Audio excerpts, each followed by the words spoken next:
now 6 o'clock. We are called to order the February 28th, 2023 City Commission meeting. We'll begin with the roll call. Jared? Mayor Hattasol. Here. Commissioner Reddy. Present. Commissioner Motta. Here. Commissioner Morse. Present. Commissioner Butler. I'm here online. Great, we have a quorum. All right, please join me in the Pledge of Allegiance. I pledge allegiance to the flag of the United States of America and to the republic for which it stands, one nation, under God, indivisible, with liberty and justice for all. All right, our first order of business is to determine if we are going to have public comment this evening. Would someone care to make a motion one way or another? I move that we permit public comment. Second. On any item. Okay, very good. We have been a motion and a second. Please read the roll. Commissioner Reddy. Yes. Commissioner Motta. Yes. Commissioner Morse. Yes. Commissioner Butler. Yes. Mayor Hattasol. Yes. Motion passes. All right, we will move into our first work session item, which is, first of all, the review and discuss proposals for the city's financial advisor, Baker Tilly, in conjunction with Virchow Krause, to study the city's current economic development policies, review the development process, and development strategies and an action plan to implement the strategic housing initiatives. Who's up? I'll start, Mayor. A lot here to chew on this evening. Our development process, I'll start there. We've received feedback, throughout the years on any number of elements of our development review process. The process itself is cumbersome, multiple departments involved, and it is an organizational effort. It's just the beginning, though, and there are multiple facets of our interaction with developers and builders and homeowners going through that. Baker Tilly and Virchow Krause have some experience here, and we thought we'd leverage that. We initiated our conversations with them really about our economic development policies, which were established in the early 2000s and revised around 2010. Obviously, with the sales tax passing and now bringing in revenue from the half-cent city 2023 tax, we thought it'd be a good idea to look at those policies. But again, while we're here, the consultants and the professionals in the room, they've done this for other communities. We got some input and feedback from the other community members and the Chamber of Commerce. They'd like to look at this. We're open to that. If there's something that we need to improve upon, we'd like to know that. This will allow our consultants to work with our stakeholders and get that input and feedback so they can bring recommendations back to you all. On the housing side, clearly we have our study and our analysis. We've got some challenges. Baker Tilly and Virchow Krause also have some experience there in terms of engaging with communities, engaging stakeholders, and trying to prioritize how to approach housing in your community. This is, as we've talked about, can be an emotional topic, can be a fairly complex one. We need to get out in the community with that data, engage, and come up with some recommendations on how to address housing moving forward. So with that, I'll turn to Tom Calico. Tom's been with us for a long time. Baker Tilly transitioned from Springstead to I started with Dave McGilvery, and then Tom Calico and Baker Tilly have transitioned from Springstead. Essentially the same company, just changed names. Tom can give you that history if you'd like it, but I think you've heard from him before. But Tom can introduce his team, and he's got a PowerPoint presentation for you this evening. Welcome, Tom. Okay, thanks, Jason. Mayor, commissioners, good to be with you this evening. Probably first order of business is to explain the whole Baker Tilly Virchow Krause thing. Okay, because it does seem odd. So Baker Tilly is a 90-year-old firm, started in Wisconsin. It's a public accounting firm at its roots, and evolved now into the 9th largest public accounting and advisory firm in the nation. But our roots are in Wisconsin, and we started out doing cannery audits. Got to start somewhere.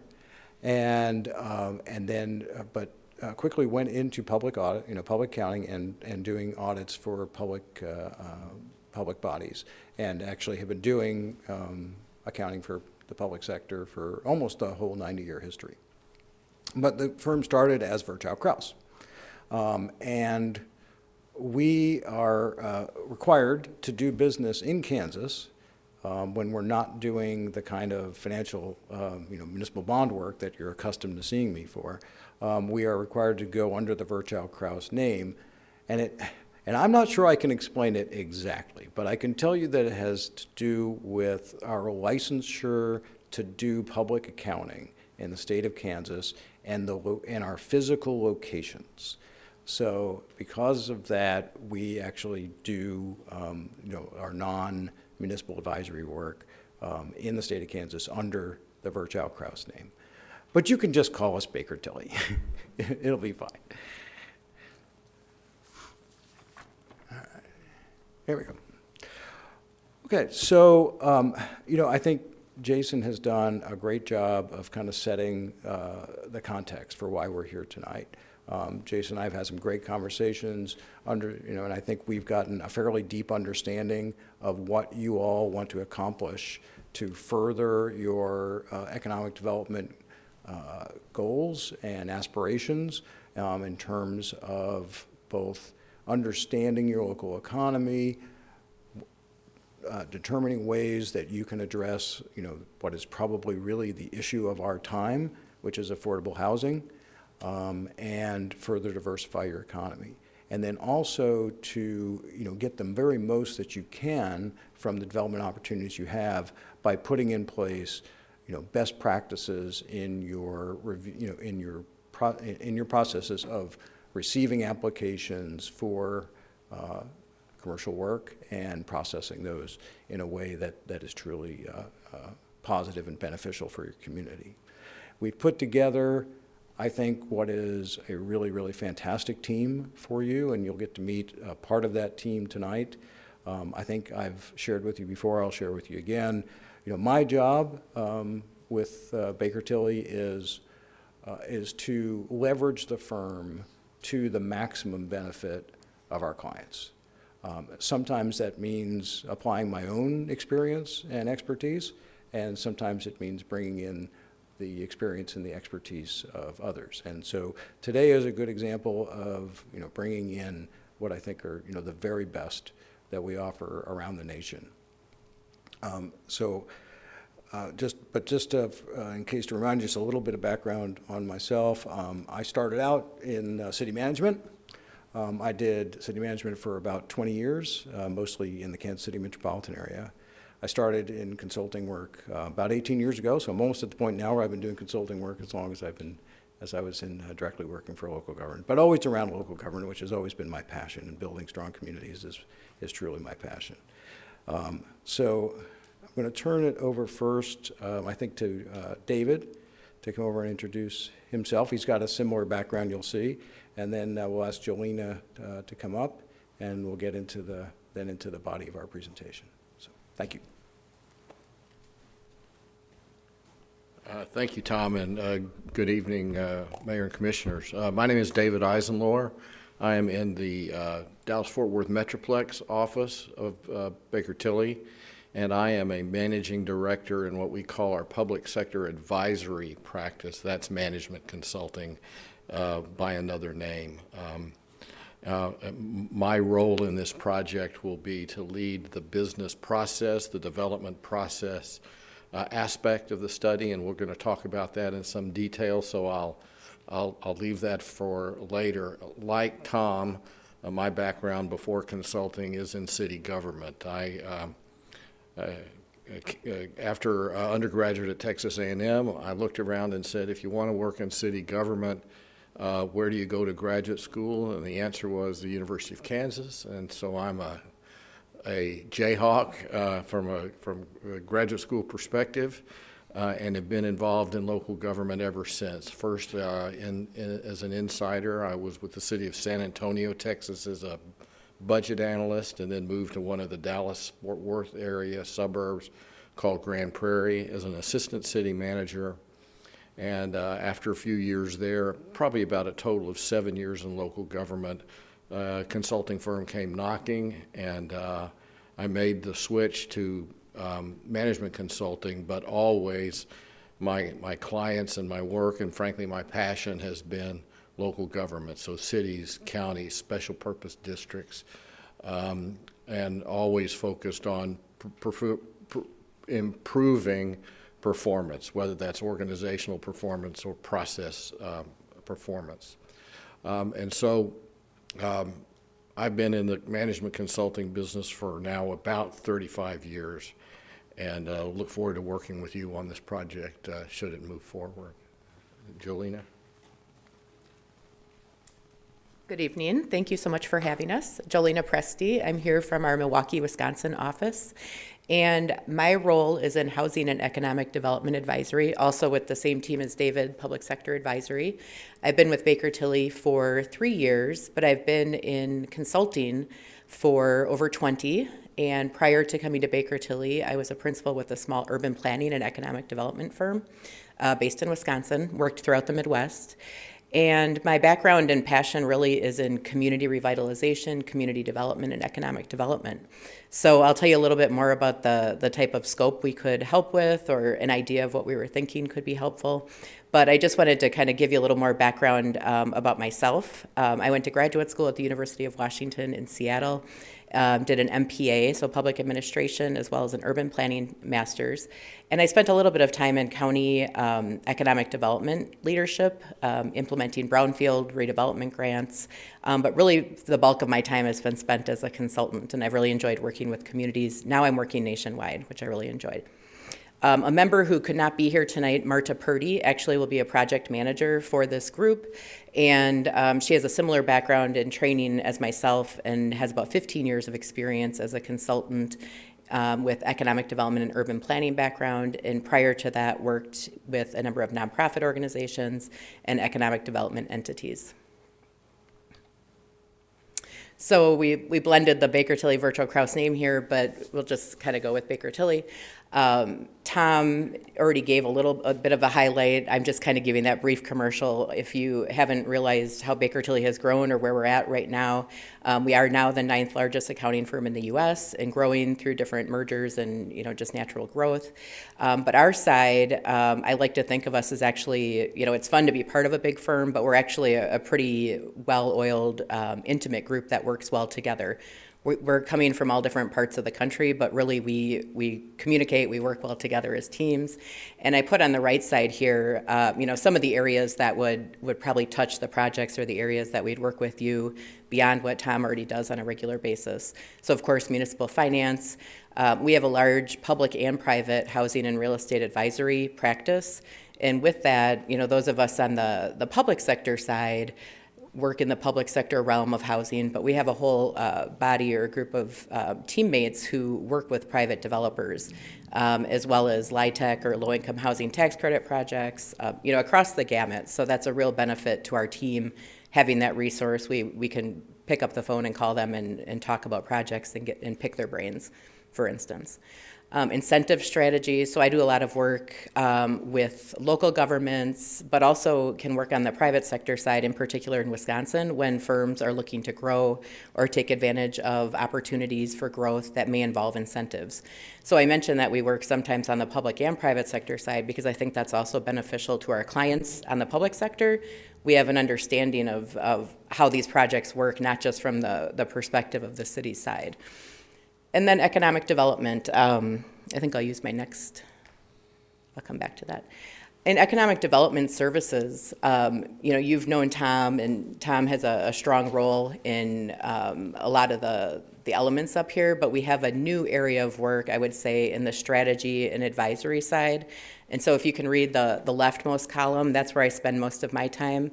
And we can work across the gamut related to economic development strategy and analysis, and really, work closely with our clients to figure out the best approach. But overall, we have the strategy, advisory, and analysis, project financing, and then the program management, administration, and compliance. I want to jump back to this one so that I don't miss it. It's very important to our firm that we are working to ensure diversity, equity, and inclusion. And so as we're talking about the multiple ways we might work with you, it will be important for us as we're connecting with the community, doing work with focus groups, that we make sure that we're offering inclusive outreach for participation and that there's inclusive practices during participation. So this is really just talking more strongly about our public sector group, so that sort of well-oiled machine I talked about. We are working with 3,000 plus state and local governments. We also work with higher education institutions and tribal organizations.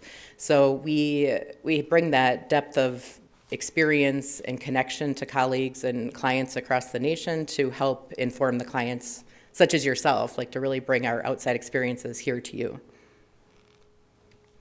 Another area of focus, I apologize, this one's kind of small, are housing advisory services. So as I mentioned, we do work across the board from the public sector, private and nonprofit groups.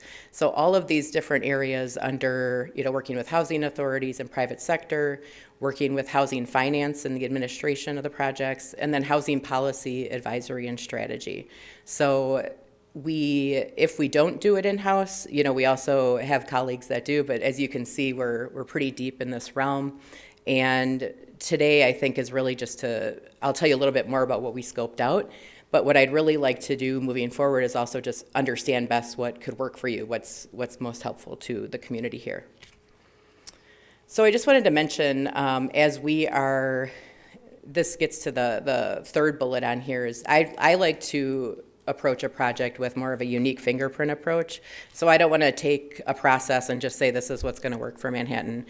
I think we'd like to really understand what makes each client and project unique, and then make a solution or work with you to create a solution that's going to be most beneficial to you. But I think I covered all these other ones in my brief commercial.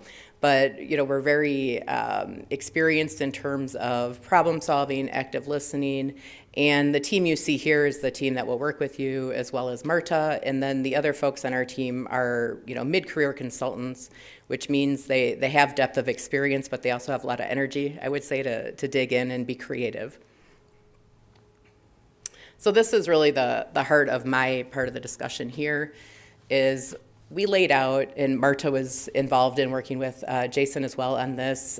We talked about what type of approach could we take to work within your existing plan formats, your existing partnerships, local, regional, educational institutions and economic development, to just figure out what could you do to advance economic development that's not creating a new plan that you put on the shelf. Because I think I saw on your website, you're updating your downtown plan, which is great. We're not talking about creating a new plan. It's what do you have? What are the policies in place? What are your assets? What could you proactively work off of to expand or grow economic development? And then we've added housing, building off your most recent housing strategy or housing study that was done. So what I laid out here is a step, the top, right under the arrow, that top box is really talking about what would we do in each of those phases, and then basically what do you get from each of those. So let me go through each of them. The first step I like to take in working with a newer client to me is more of an economic snapshot.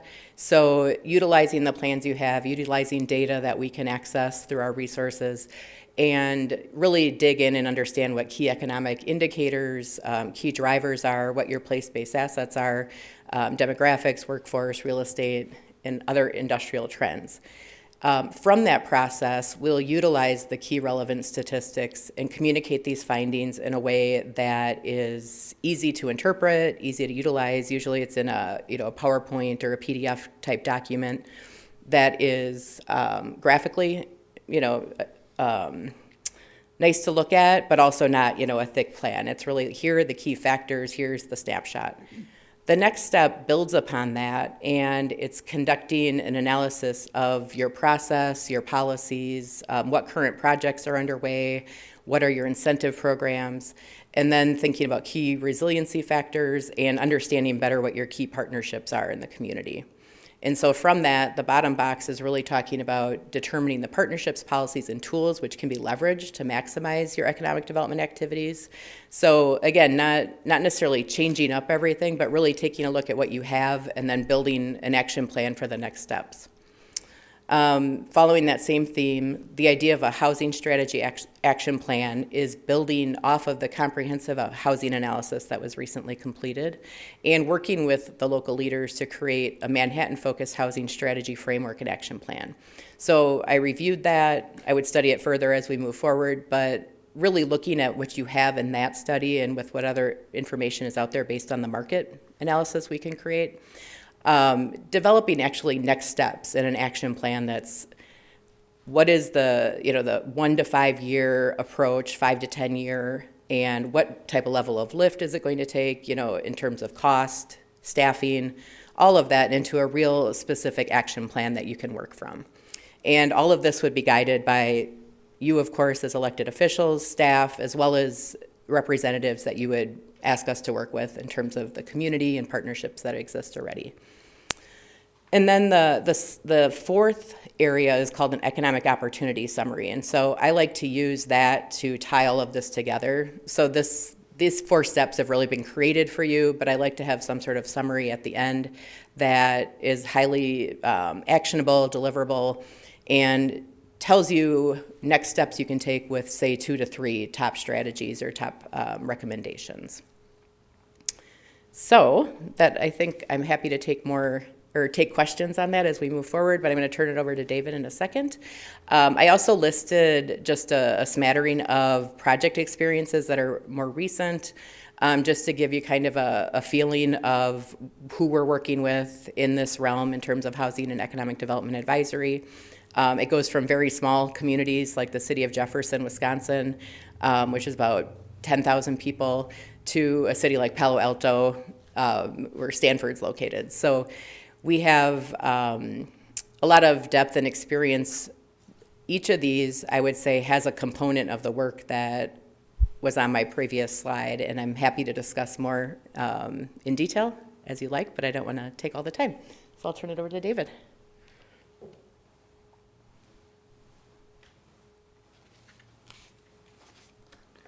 Thank you, Jolena. So a little bit about the public sector advisory practice and particularly what the team that I'm a part of does. We are really, you might even call it classical kinds of management consulting work. We look at strategy and performance management. We look at business process. We look at organization and operations. We look at technology, helping public sector organizations get better at what they do. What's interesting about this particular look at your end-to-end development process is it takes a little bit out of all of those areas. So stakeholder engagement, we're going to want to talk to people in the development community and find out what their experience is, good or bad. We'll also want to understand what the measures of success are, an analysis of your statistics. Under business process improvement, we're going to be very heavily best practices oriented and do some literature reviews and so forth to make sure that the recommendations we give to you are really solidly grounded in best practice. Under organization and operations, we'll be looking at structure, we'll be looking at staffing, and we're looking at operations. And even on the technology side, we're going to look at how well the systems that you have, the automated systems that you have to manage your development review and permitting processes are getting the job done. So this is really a kind of cross-cutting work that would be involved. This, much like Jolena's slide, is just a snapshot of some of the clients that our firm is, and the people in our firm have served over the years. And it's a bit of an eye chart, and won't attempt to read it to you, but it's trying to show under the black top headings, which functions within the development process were involved in those studies, from planning and development to permitting, inspections, to the various participants, public works, engineering, code, economic development, other functions. And then in the blue is what did we do? Was it process? Was it organizational assessment? Was it a stakeholder? Did it include stakeholder engagement? Did it include technology? And so you can see that we've got real cross-cutting, again, kinds of experience in numerous cities around the country. In terms of how we do it or how we go about doing the process analysis, you think of it as really a cycle, starting with pre-application very often, and I don't pretend to know your processes now, but a first step is a developer would come in and sit down with the planning and development staff and say, this is what I'm trying to do, and get some advice on how to do it, what kind of code provisions are involved, what issues or hot buttons does the staff see that they need to advise that applicant on. Then they apply. Then their application gets reviewed in some detail depending on the nature of the project, maybe various reviews. They get their approvals, they get their permits, they get to work, and then their work is checked for compliance. That's the inspection process. And finally, close it out, submit as-built drawings, for example, for engineering. And then in the middle there, it says throughout, we've got to think about, is the data good? Are they practicing good customer service? Are they managing costs, and cost recovery? Are your fees adequate, and so forth? And along the way, around each of those aspects of that cycle, we're looking at doing management and supervisory interviews, talking to people that work in each of those processes. We're going to do some focus groups with the line employees to understand those that are actually out in the street and in front of the customer doing their work. We'll look, as I've already mentioned, to engage with stakeholders. We'll do best practices benchmarking, staffing benchmarking, and process analysis. And I'm going to spend a little bit of my time just giving you kind of a picture of what some of that looks like. So best practice, and this also is one of those that is kind of difficult to see, but what you're seeing on the right is the results of some literature review, and across the top a number of publications, whether they're kind of academic in nature or really practical. A city has done an assessment of their process, or a council of governments has done an assessment of best practices across multiple organizations.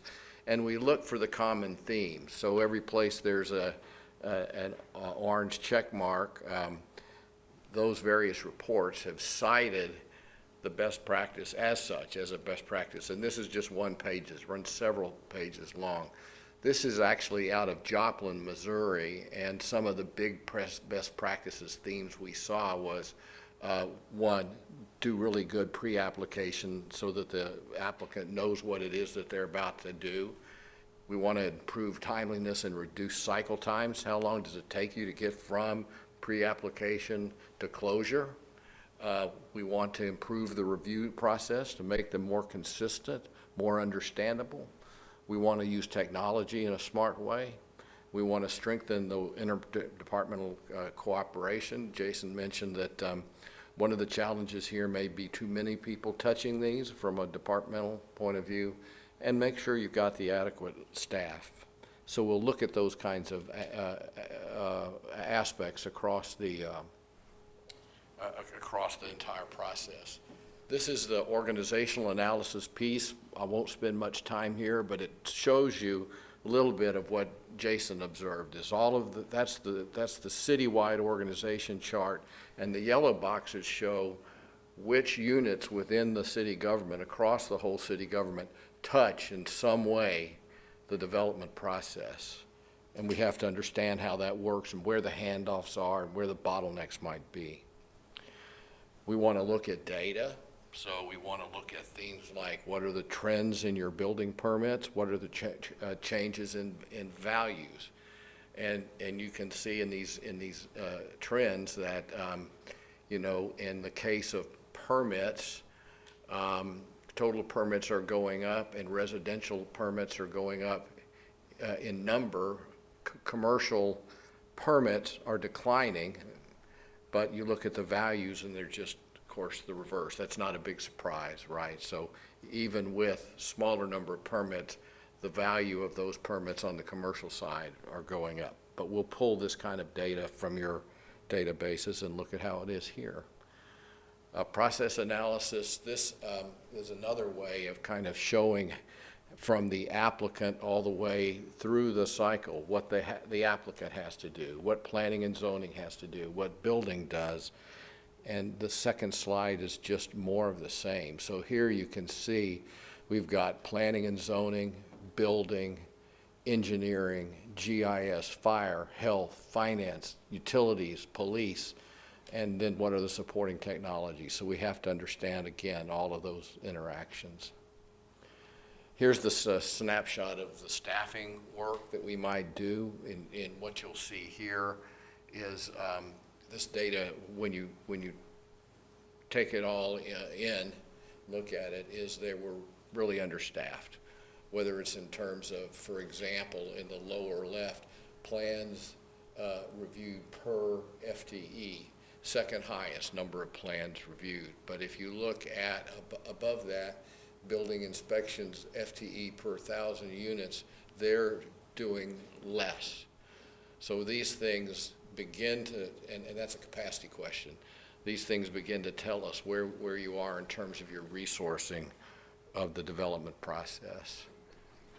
So that gives you a quick snapshot of how we do, what we do, and what you might expect to see from us if we move down this path with you. Tom, I think you're going to close. Sure, yeah.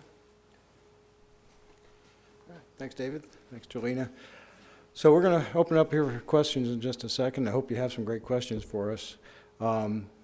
We're extremely excited about doing this work from Manhattan. We have a long, very valued relationship with the city, and we think we can do a lot of good here. We've got, as I said at the beginning, I think a really outstanding multidiscipline team that you got to meet some of today, and I look forward to meeting the rest of the team with really good on-point experience. I mean, you saw, yeah, we've worked all over the country, but we've worked in Lawrence, and we work in Joplin, and we've worked in places that are near and dear to all of us, and we've done similar work all around. And through that similar work, we've got well-proven methodologies that we can bring. So you're gonna, you've got good people with good experience and good methodologies who really care and can bring you really successful results, things that will make a difference in community. We talked a lot as we were getting ready for this about the fact that, we want to make it clear, our work, we don't do our work so it can gather dust on a bookshelf. If what we provide for you doesn't give you, some information and guidance that can make a real difference in how you do your jobs and how you serve the community, then we will be sorely disappointed, because that's our goal, is to make that real difference. So with that, we would very much like to stand for any questions you might have. Commissioners, anything immediately come to mind that you have a question about?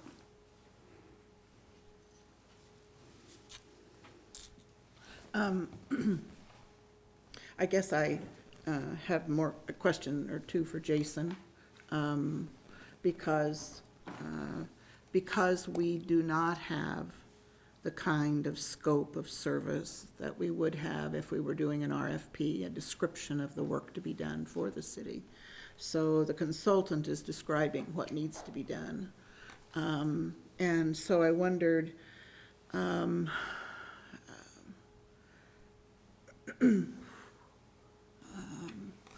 I guess I was somewhat surprised to see the development process being under the microscope. I expected the housing strategy, and I expected a consultant to help us because we have that $650,000 a year. But we've talked about abatement and tax incentives and that kind of thing. I didn't necessarily understand we were going back to ground zero with the economic development policy.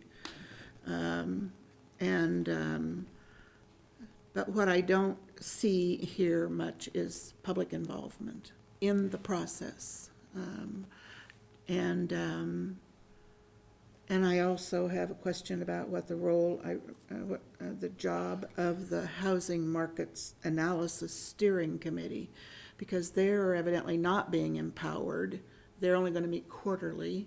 And so how long is this, in an RFP, I would see the beginning and end of the study, and what the date would you expect the report to be in, and that kind of thing. So if you would take us through what, if we are not doing an RFP, then maybe you can describe those things that we would normally see in an RFP, so we're more comfortable with it and it would be more ordinary. Sure, and the purpose of this evening was to allow Baker Tilly to come and talk to you all about these three subject matters. We've engaged with them, obviously, because of our history. We initiated this with the economic development policies, where we recognize the age of those and the nature of which those were put together. We're in a lot different circumstances today in 2023 than when those originated in 2001. That was my initial contact with Baker Tilly. It was an understanding of how long they had been in place, how much the ask and the programs and the incentives had shifted over time. Even our tax abatement, our IRB policies were prior to 2000. It's just been some time since we've really engaged. 2018, we did have a work session. We talked about the policy.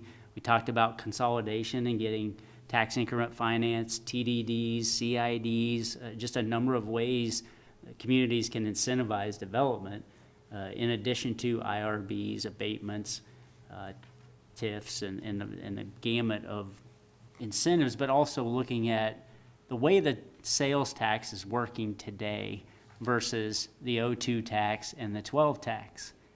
Questions were written completely different.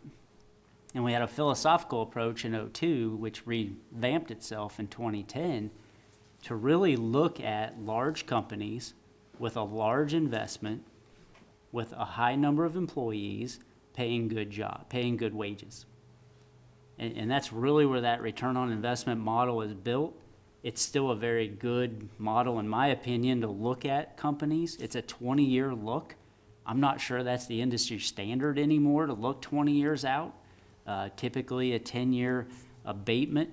You have to go beyond that to show a return back to a community. So there's just a lot of different factors. We want to go out and see, okay, how do we compare on the economic development side? And with their expertise and our long history, that's where we started. It evolved into development process based on feedback, based on some suggestions. But again, I'll reiterate, I think it's very wise of us to go out there. It's difficult for us to react to complaints from the development community, knowing we may have shortages in certain areas. We may be doing something that we've done for a long time without it really being exposed and understood. That's an inefficiency. We could gain efficiencies.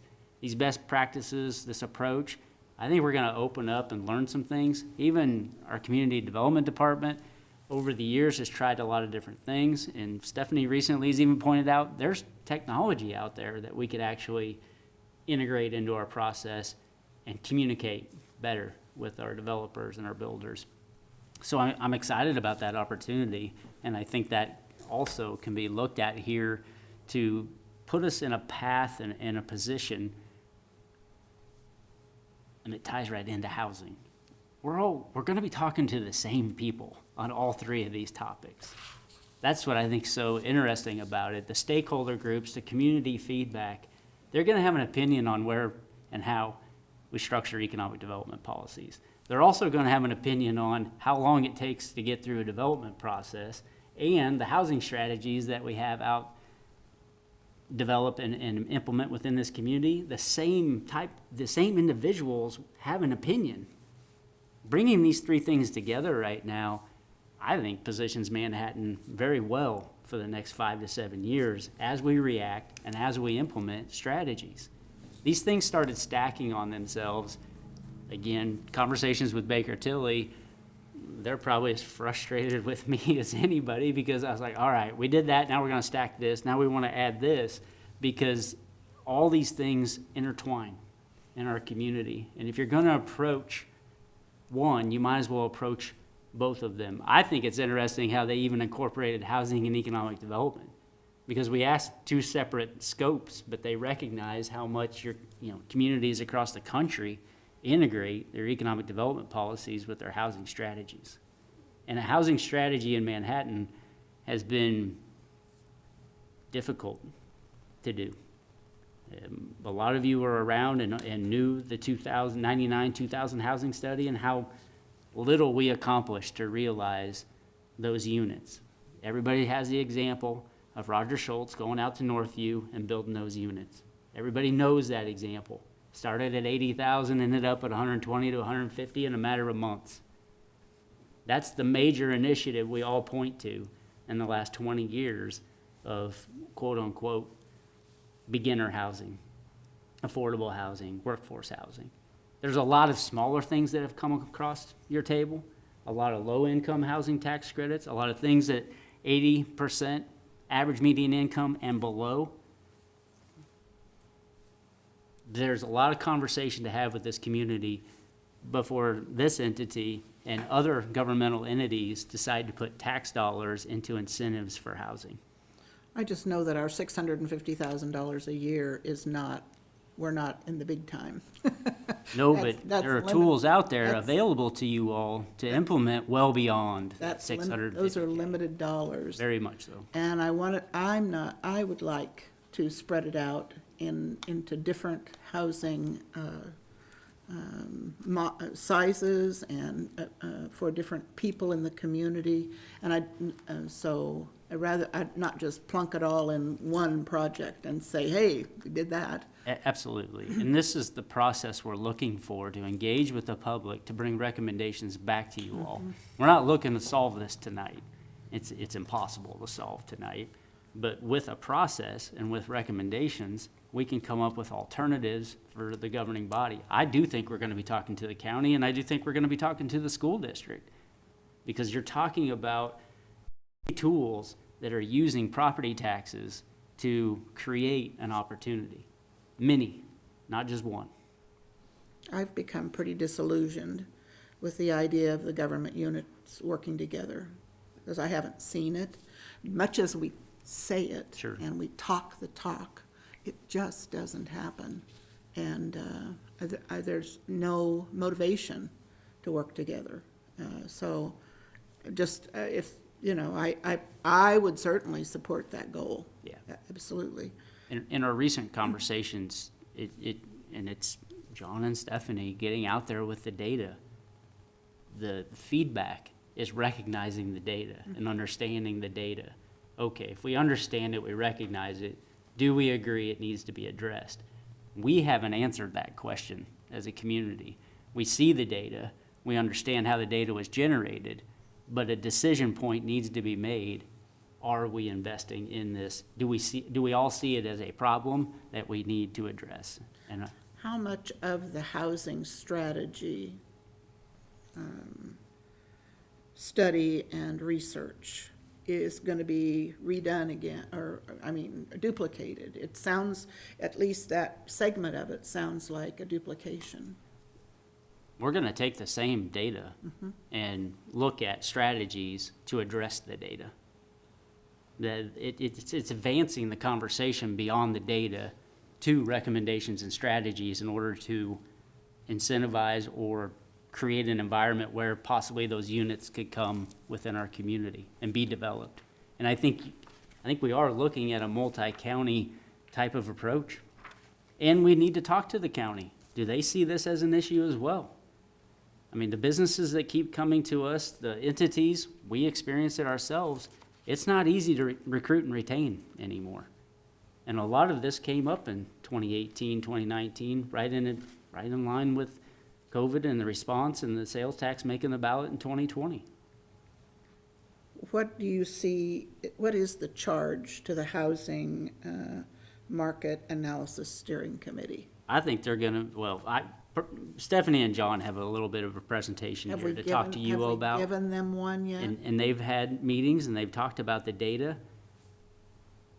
I'm advocating they use Baker Tilly to engage the public to bring recommendations back to you all. These folks have the expertise and the experience. They can facilitate the conversations. They can see where the preferences are in the community and bring those recommendations back to you all with an intended outcome. I think some of our conversations have really centered on what is it? What's the product and where are we willing to invest in and we're willing to engage in and have a tool available to a developer? These conversations need to happen. The position and the example that I will give you that I really think we should avoid is running to a program, running to an incentive, putting it out there, and then facing heavy criticism. Heavy. We need to build the foundation of this subject matter, debate the alternatives, and come with recommendations and tools that are agreed upon. Not run to what seems to be evident and easy to pick from the beginning. This topic, and you all have been a part of residential topics, whether they're rentals or home ownership, we've debated a lot of things around this topic for years in Manhattan. And in a college community with 60% rental, you're gonna debate a lot of things around your neighborhoods. We need a solid foundation and a solid strategy for housing to be sustainable and successful long-term. Yusha? Yeah, so I want to go back to the very beginning. This one here says November 2022. I think, some of the stuff you said is necessary, but why didn't we do an RFP? I know Baker Tilly as auditing. So when you say we have a long history, what is long?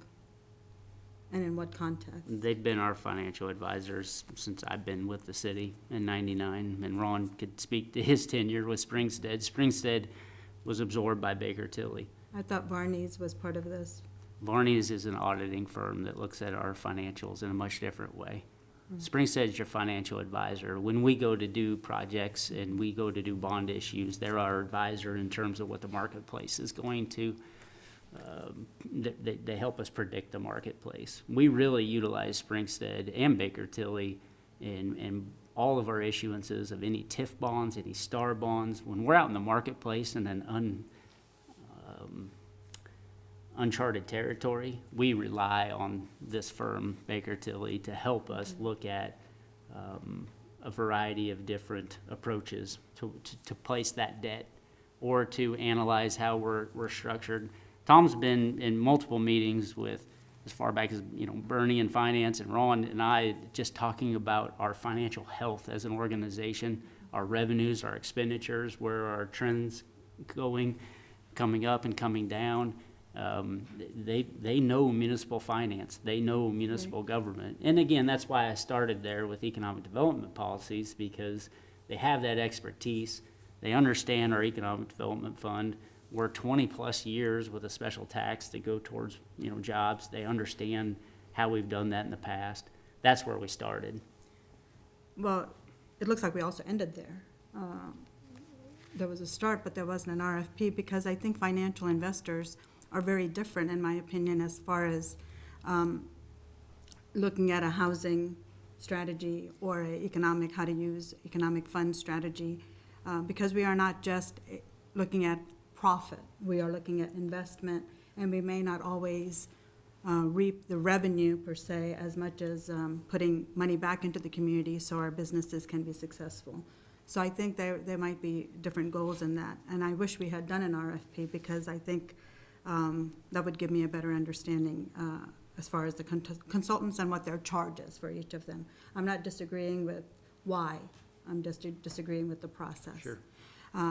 So when I looked at some of the cities and such provided, I tried to Google as much as you can, because that's about as much time as I have. And I heard back from a few and certainly emailed them and left messages on others. The information I gathered wasn't so much about, saw you more of an auditor as opposed to a strategic planner, auditing financial investments and such.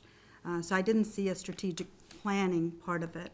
And in the experience of similar projects, in the results, maybe as we have further conversations, I would like to see specifics. As, St. Louis results, the initial phases are a result of summary memorandum, but I don't know what part of your study they used. For Cumberland results, the study was completed in 2022. Cumberland Area EcoDevo Corporation is considering project next steps.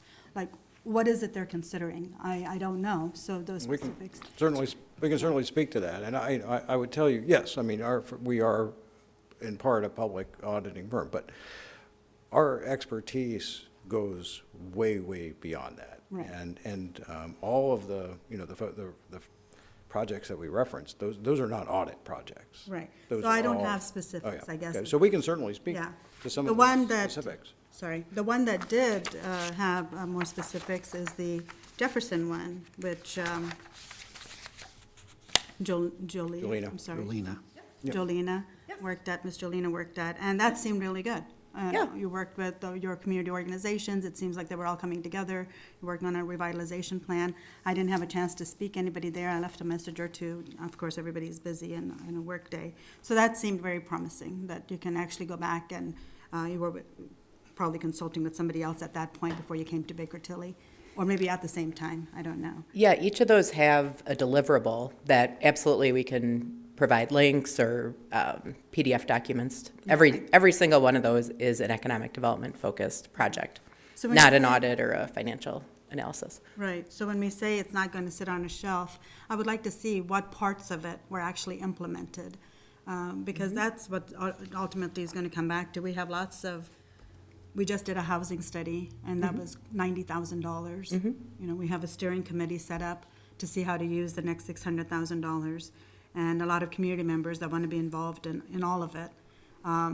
But we need to see how did they develop in some of those communities from the plan. We don't have to agree what they took into consideration and what they implemented, but I would like to see, here's what we presented and here's what they took out of it. And what kind of results did they get. I think that's, when I look at RFPs, that's what I look at, some of the reference cities that they refer to. But in this case, we only had one. And I think that was my issue, is I wish we did have an RFP to look at it in more depth, because $90,000 is a whole chunk of money. And you're doing a lot of projects, in my opinion, 3 projects that need lots of resources, and we're giving it all to one organization.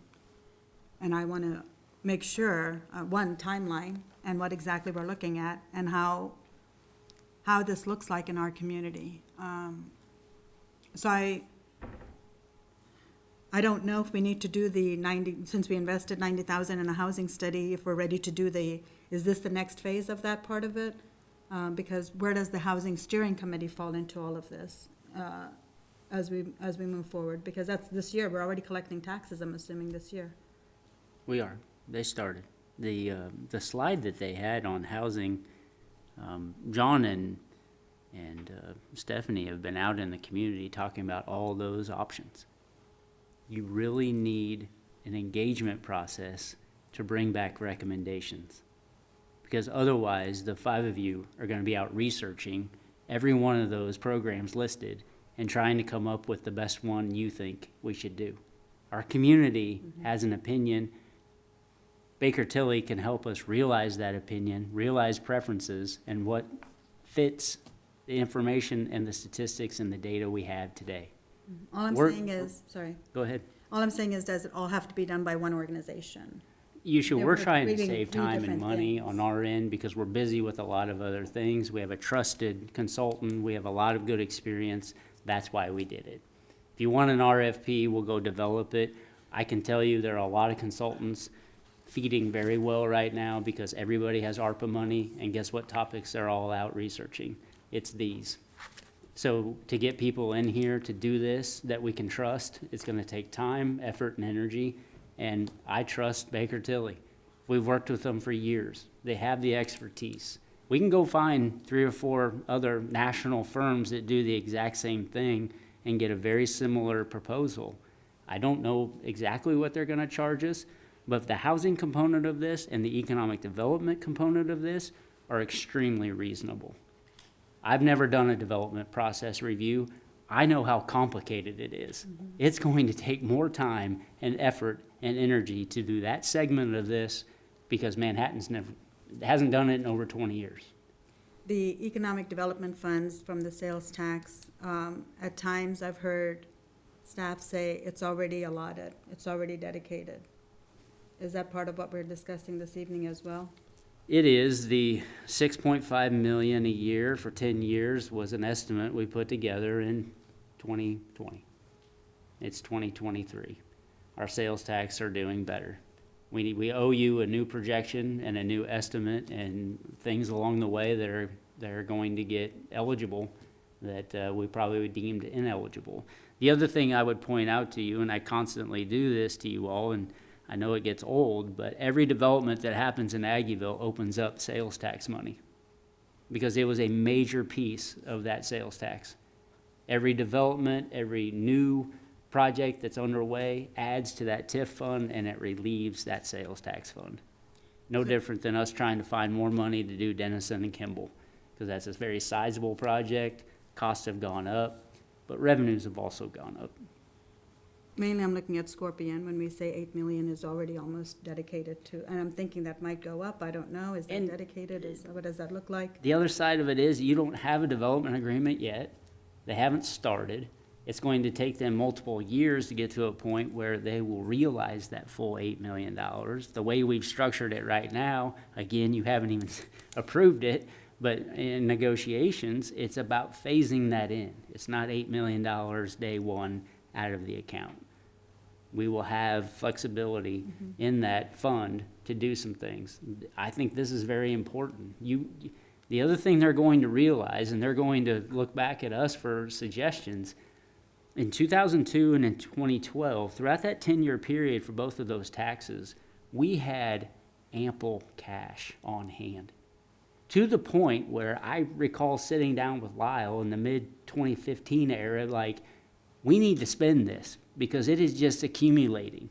We need more things to invest in on the job side because our infrastructure just kept going up. Heck, we had spent almost the full 10 million of that 30 million in infrastructure, and we hadn't spent very much on the Eco-Devo side for the jobs.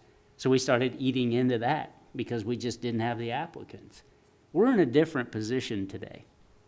Scorpius has the potential to leverage 8 of 13 million that we have eligible for the 20%.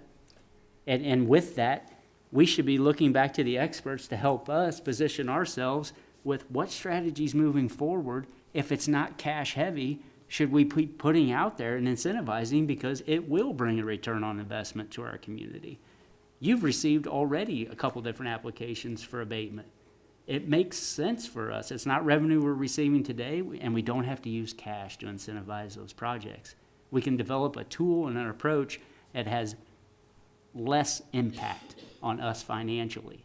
And that's the type of advice, and that's the type of outcome that I anticipate coming from this process. I don't disagree with you. I just know when we were having our strategic plan, we were talking about $13-14 million, and during strategic plan, at some point it came up, it was all already dedicated. And there is That's what I'm going yep, back to each time. there is. That there isn't much wiggle room. There isn't a lot of wiggle room, not with North Campus, Aggieville, and where we're at from an economic So development I want standpoint. to know what are we working with? Are we saying what to do with 13 million, or what to do with 3 million, or what to do with 2 million, or what to do with 1 million? And when we get to that policy, and we look back for the recommendations on where you all want to head for the next 10 years and the process, it's exactly what we'll get into. I'm not sure my question was answered, but that's all right. Thanks. I can't tell you today how we're going to spend that. We need to go through a process, and we need your feedback if it's going to change from where we've been in the past. Well, I think the the value in using Baker Tilly probably is the fact that they do projects nationwide, and they would surely see some bright ideas that other cities had that worked, correct? And so that's, yeah, we can sit around the table, and we have a few people that have lived other places that may have had some ideas of how they solved some housing issues. But I think that's really the true value here. First of all, they're not gonna have to waste a couple of months delving through our financials trying to figure out what the deal is, because they know what the deal is. And then secondly, yeah, by virtue of the fact that working with multiple municipalities everywhere, yeah, hopefully, they'll already have a list of, okay, here's a dozen things that have worked in various other towns in certain ways. And then I guess you guys will be the ones doing the town hall type things or some kind of public interaction. So people, you can tell them, hey, here's some ideas, and they'll go thumbs up, thumbs down. And at some point, hopefully 3 or 4 ideas will float to the top. Everybody will be reasonably happy with them. And then we can go, there we go. We've got some plans. Now we can move forward because the community thinks it's a good idea, because they just told they thought it was a good idea. And then I would assume our chances of success would be much greater than, like you said, trying to force one idea that not everybody thinks is a good idea onto the community. So, and I don't know, yeah, with the our Housing Task Force Steering Committee, whatever, yeah, they're not gonna, most of them are volunteers, first of all. Yeah, they're not gonna have the time to delve into all the bright ideas that might be out there and available to us. And I think that's where you will help bring those forward, along with getting feedback from the community. And then finally, we will have something that we can chew on ourselves at some point after it's already been through the sifter of public opinion and professional evaluation. So, John, you want to try to use your voice a little bit? I'll try a little. I don't know if this will work. How's this? Forget it. Wynn, you got anything you want to weigh in on out there in cyber world? I didn't realize John couldn't talk. I didn't want to sneeze on people, but I don't have a problem with Jason's process of just not doing an RFP. I think that makes sense, but I'm not convinced that we need to do it. That, spending $180,000, the economic development money for another plan, and we tend to hire a lot of consultants and we get a lot of plans, and we don't get a lot of results out of that. So I don't have a problem with the firm or Jason's process, but I'm not ready to spend the $180,000. All right. Anybody else? If not, we'll throw it open to the public comment for a little bit, and then we can chat some more after that. So let me read the disclaimer here. Members, we will now receive public comment on this proposal. Members of the public in the audience may stand and be recognized and come forward. Please be sure to sign in at the list at the podium. State your name and your residential address or the organization you're representing. You'll have up to 5 minutes. You can only speak once and must stop speaking when the timer sounds. Neither the commissioners nor city staff will answer questions or debate an issue. We will take your comments under advisement. Anybody want to come in and comment on this proposal this evening? Jason?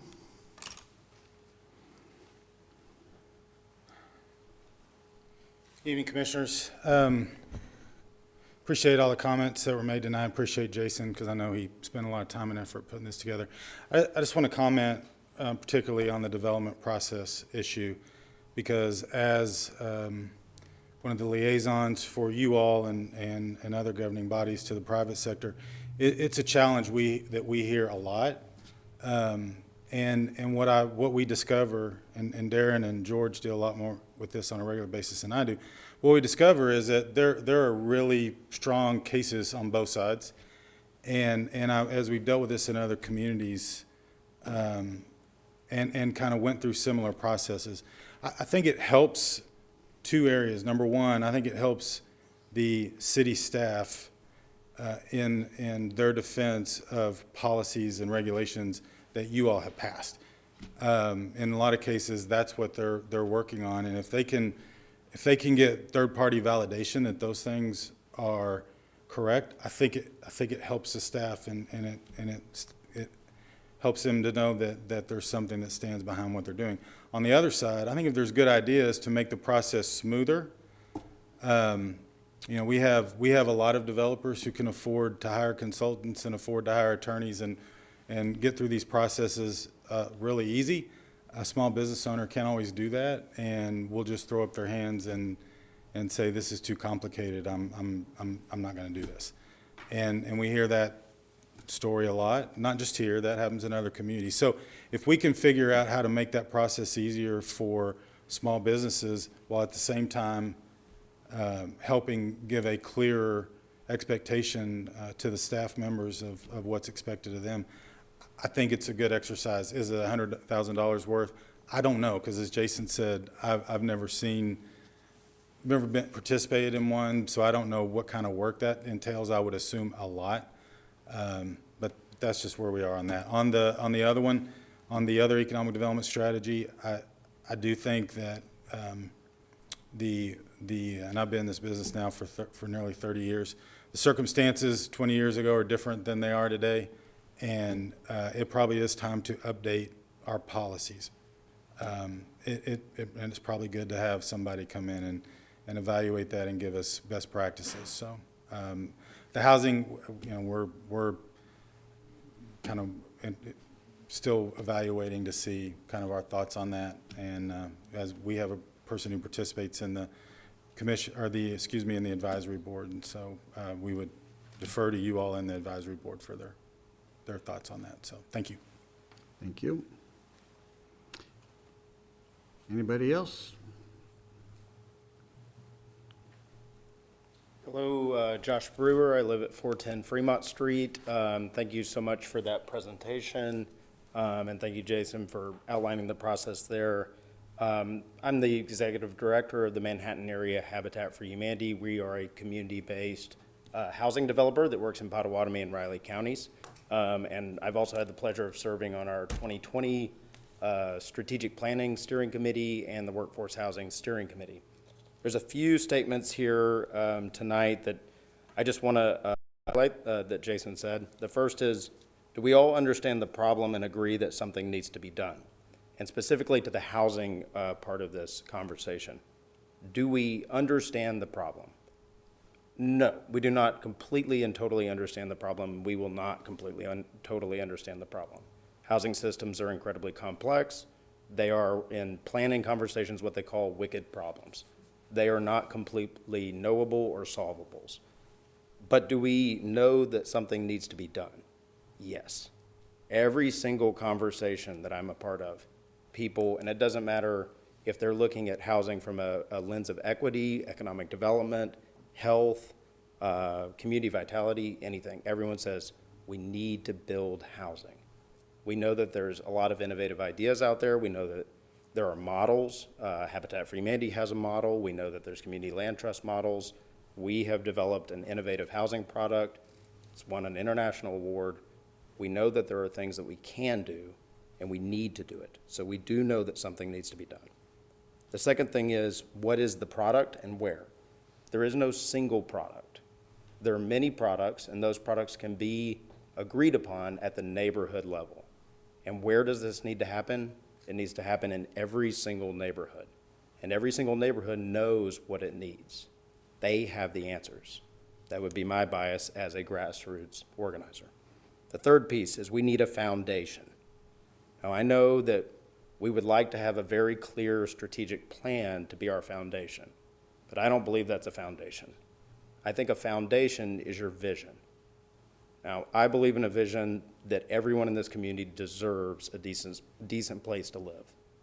And we know that we are falling short of that vision when we are forced into really hard conversations about people living in basements where they're not safe, people living in mobile home parks where we have to agree that the water's coming up to the door is good enough. Those are hard decisions that you all are forced into because we do not have enough inventory in this community.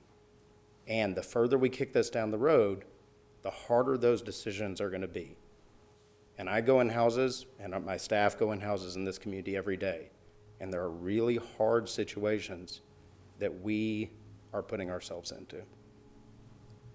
The fourth thing that Jason said is, I trust Baker Tilly.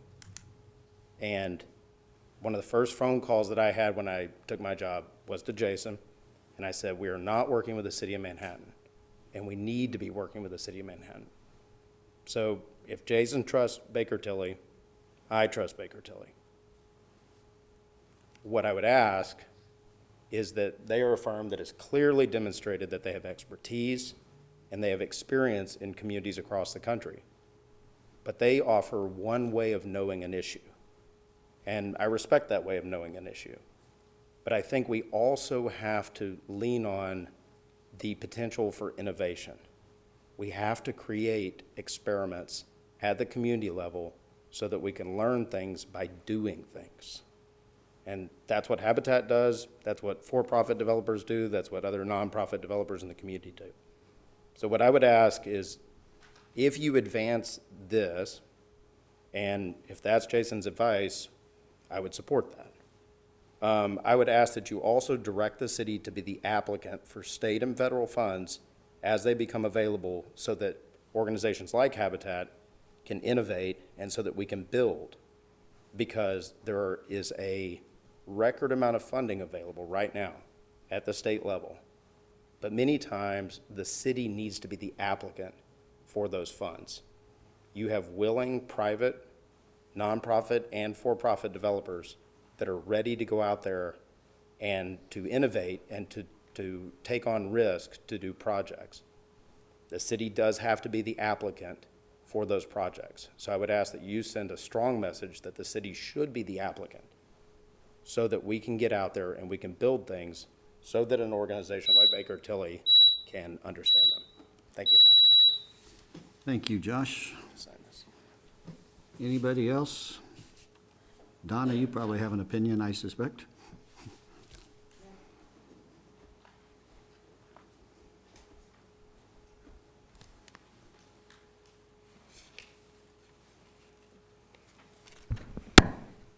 Thank you. I'm Donna Schenk-Hamlin.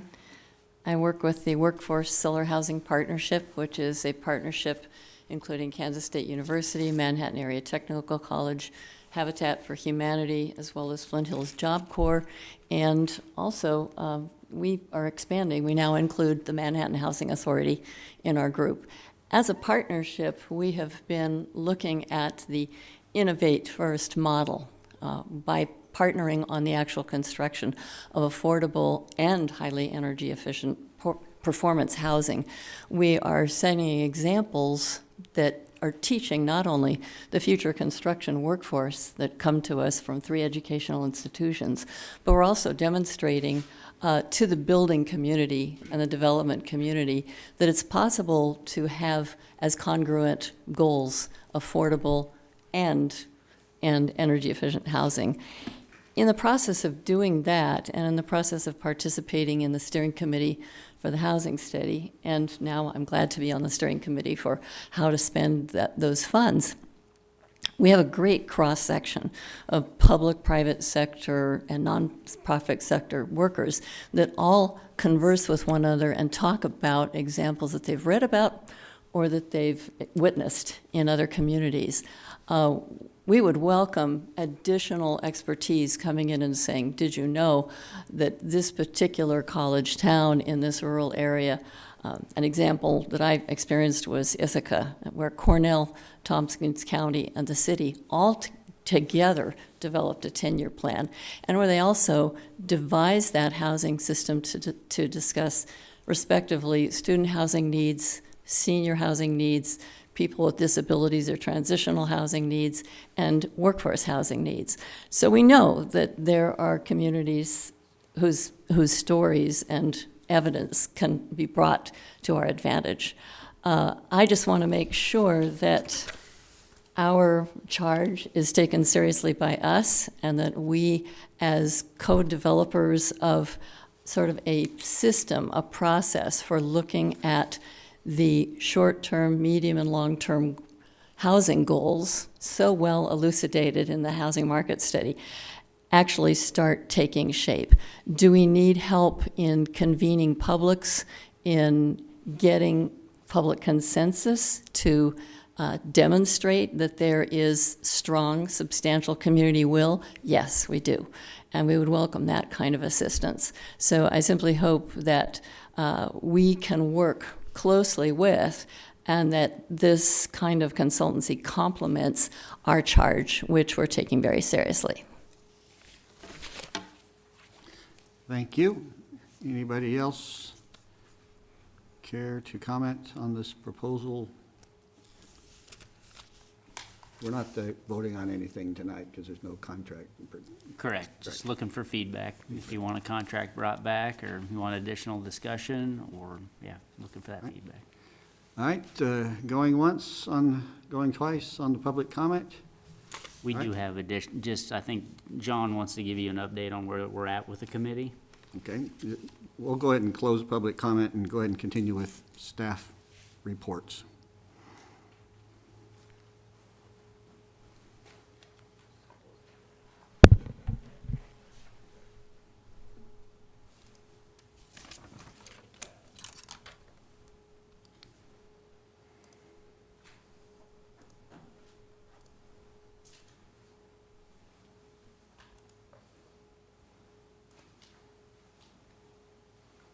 Good evening, Commission. Thank you for your time on the agenda this evening. John Virchow, planner in the Community Development Department.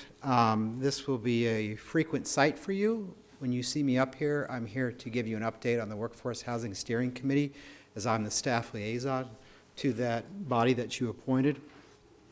And I'll be here to deliver 2 items for you, and that is an update on the committee and their work, and also to consistently provide reminders for you as we move forward. Because as it was alluded to earlier, this topic gets pretty complicated pretty quickly. The first reminder I wanted to present to you, and there's an updated version of this in your packets. We've tried to make it cleaner than what you see up on the screen, so hopefully you got that in your packet, but is a reminder of what we mean by workforce in this community. And that's these 2 brackets here that we've used HUD's AMI. So it's 60% to 120% of area median income is a definition of workforce housing. This graph will show you a 20-year demand projection across these different AMI buckets, but again, specifically within that workforce housing, and then broken down between for rent and for sale for ownership as well. I would encourage you to bookmark this and keep it with you, and that way when we come up and speak to it, you can glance at it quickly and know what range we're talking about when we're looking at monthly rents and then sale purchase prices. The second reminder this evening is that we will be working on 2 tracks, policy and process-related initiatives. This will occur at the staff level. A lot of the conversations that Jason alluded to earlier, conversations with the county, the Chamber of Commerce, school district, our peer cities, and then work that comes directly to you. Some of this work will also come straight to you, as it did last month when you received a request for an approval on a Kansas Housing Investor Tax Credit. That is a incentive that's directly offered from the state. All that's required is a resolution, a recommendation from the municipal body. That's an example of something that the staff really doesn't have a lot of input on other than helping the developer put that together and present it to you all. But the other item is that the second track are these initiatives that will come from the Workforce Housing Steering Committee. So they may originate with them, they may originate from staff, they may originate from a consultant, but whatever this idea is, whatever this best case or best practice is, it will go before the Workforce Housing Steering Committee before it comes before you all. And so when that does happen, you will be alerted that this is passed through the Workforce Housing Steering Committee, and we will be able to provide their feedback on the idea that comes before you. Excuse me. So as agreed upon at the end of last year, the Workforce Housing Steering Committee's charge is to identify programs to utilize the Economic Recovery and Relief Sales Tax, more specifically that percentage that was dedicated to what was called workforce housing initiatives in the ballot. There charge is also to create a framework for reviewing allocation requests and to build a method for monitoring and reporting on those implementations back to you all. So you're going to hear a lot of the repetitive words that you've already heard tonight: a solid base, a long-term vision, sustainability. What this committee needs to do is build a system that will succeed the entire 10 years of the sales tax. What we've already experienced a little bit is an adrenaline rush. There is an outstanding amount of state dollars available right now, and so there is some pent-up energy to go and grab that. And what that has the potential to do is provide a one-off, quick, short-term result that benefits one developer and a small number of residents that we need housing for. It's painful to look at that amount of money and say we're not ready, but we have to look at the longer-term vision when we're talking about something as complex and layered as housing. We talk about the same story, the successful project from 20 years ago, and how the prices went up astronomically in a short time. And part of the reason was that was a quick fix. There was no solid foundation and a long-term vision of how will that be implemented, how will that be managed and maintained, how will that affordability on those units be kept for the next resident of the housing. So again, you won't be getting individualized applications, specific projects coming from the Workforce Housing Steering Committee. They're going to come back with a much broader, solid foundation of how to operate with best recommendations. And I appreciate the questions from earlier. I think there's a clear connection between what Baker Tilly is offering and how they will interact with the Workforce Housing Steering Committee. That will definitely be part of their outreach efforts, and I think there's going to be feedback the other way. As Donna alluded to, that committee has a great variety of voices and experiences that I think are going to provide a lot of local information back to that. I would leave you with the example of, I believe most of you were either on the commission or heavily involved when the Aggieville planning process happened. And so I would reference that as kind of a similar process. The housing market analysis is very helpful, and it provided that foundation of data we needed. And in that relationship, that is what the Aggieville inventory process did. It looked at existing conditions and gathered relevant data. That was not the plan itself, if you'll remember. That came later. And so there is an opportunity to use the housing market analysis data, not be repetitive with our efforts and spending our money wisely. But again, there needs to be more of a planning function behind it, and that's what this next step will provide. Excuse me. So that is all I have. If you have any questions, I'd be happy to take them. Well, John, you said that you don't want the idea of just one project getting started. If somebody has a project that would benefit a developer or a part of the community, is there some downside to not, since we're going to have to pursue multiple paths, there's no one-size-fits-all solution, is it not a good idea to throw as many bright ideas out there, if assuming it's not, each one isn't costing a bunch of money, if all we got to do is sign a letter of support or something simple, while it doesn't solve the big picture, eventually if you throw enough stuff on the wall, you can get a pretty good picture, as opposed to stopping everything until you're ready to start painting in 6 or 8 months or something. What is the I'm not sure if there's a downside to this one-off and one, if somebody has a bright idea, can we not move forward with the bright idea while we're coming up with a bigger and better and longer-term bright idea?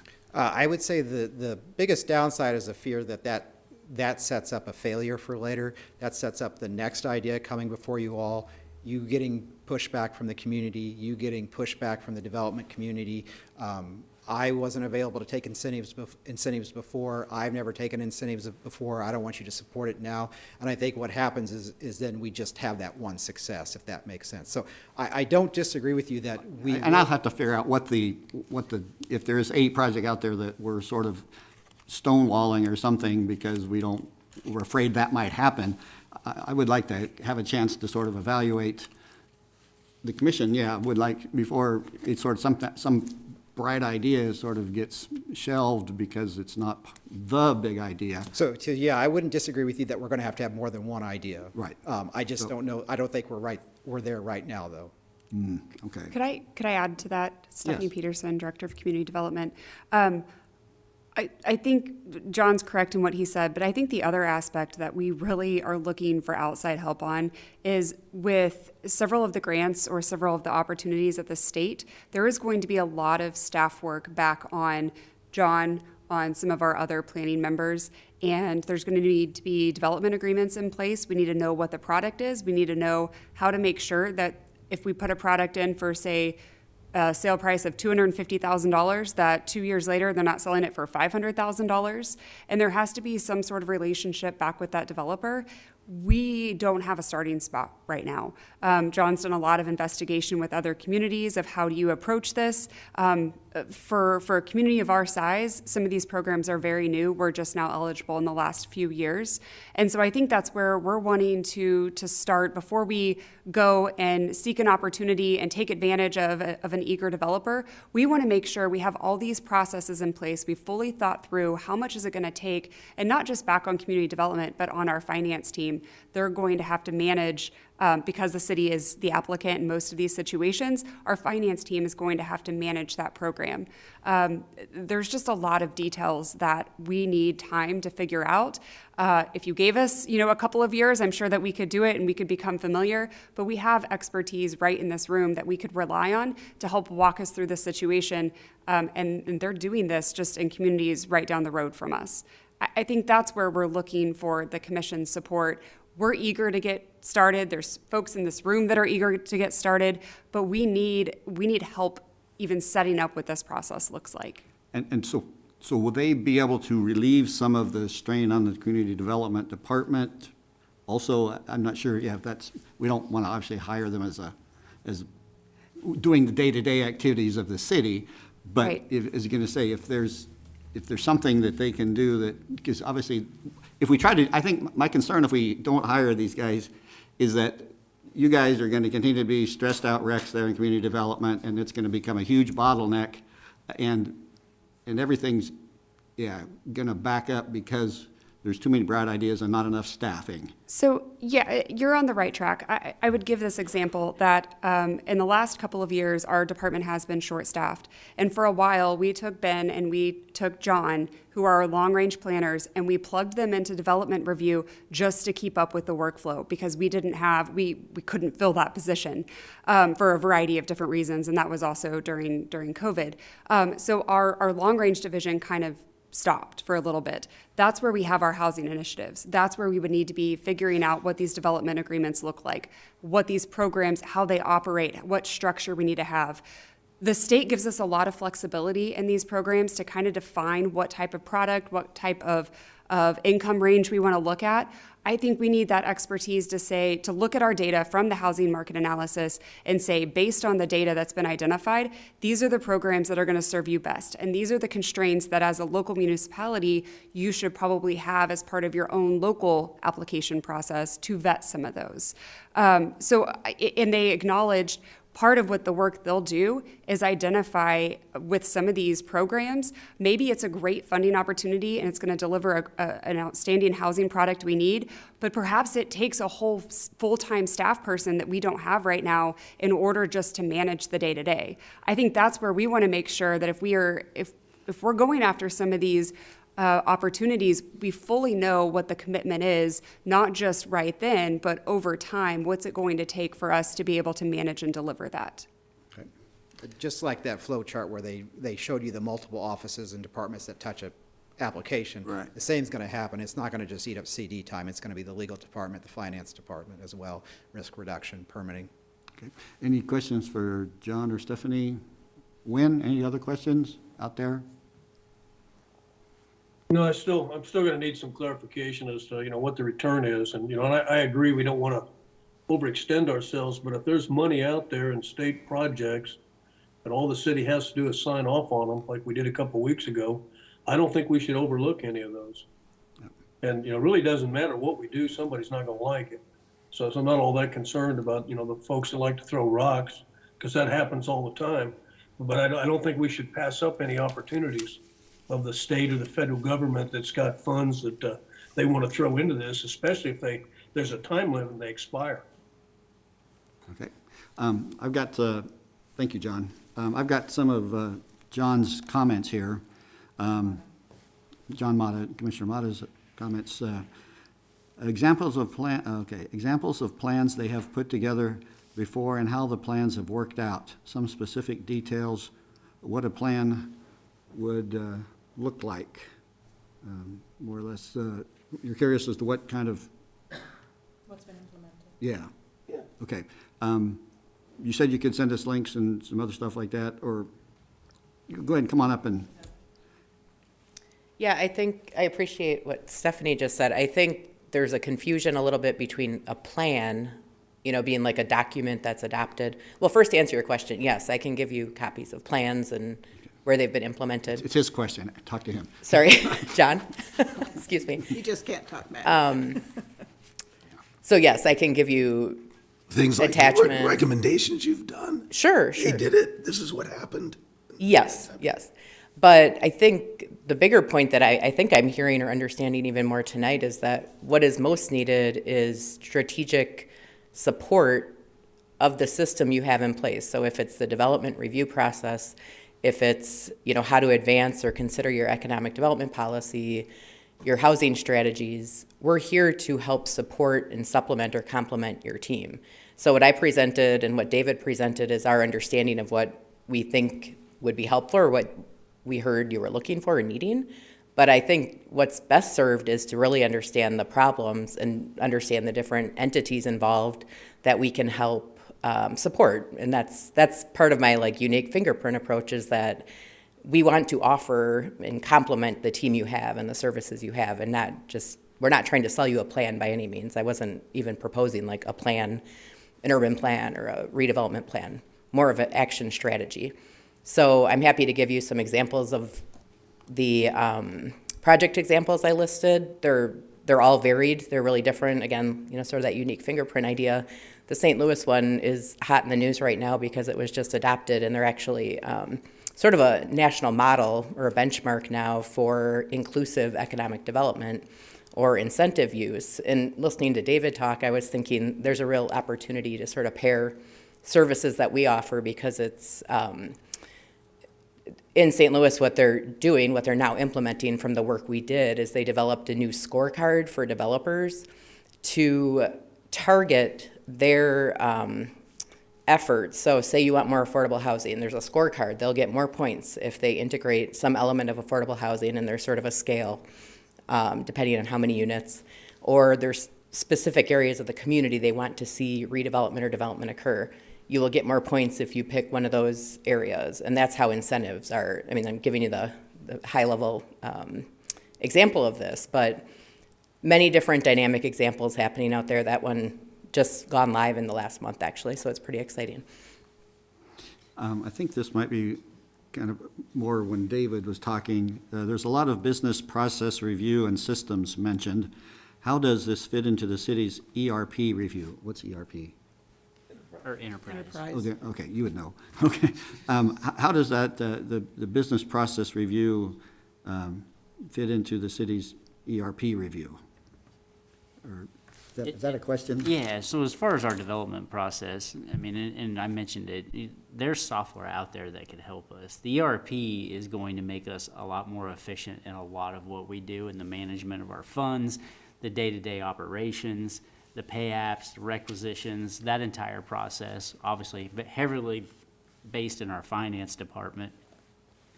But it can also tie into that type of software to where you can utilize that data, utilize that input, tie it into your ERP system, and be able to manage between, say, a community development and our finance department. I do think it'll help, John. I do. And it's going to help us in a lot of different ways. It's just going to take time to get there. And I appreciated the comments made by the consultants, because they are experts that we can rely on and leverage in our community and bring back alternatives for you. I appreciated Josh Brewer's comments too, because he mentioned something that I assume struck a nerve with all of you when he said we need all products in all neighborhoods. You know that's not going to be popular everywhere. All products in all neighborhoods. I know that's not gonna be popular everywhere. And I appreciate Commissioner Butler's comments in terms of telling people to kick rocks, but that's reality is gonna show up in this room.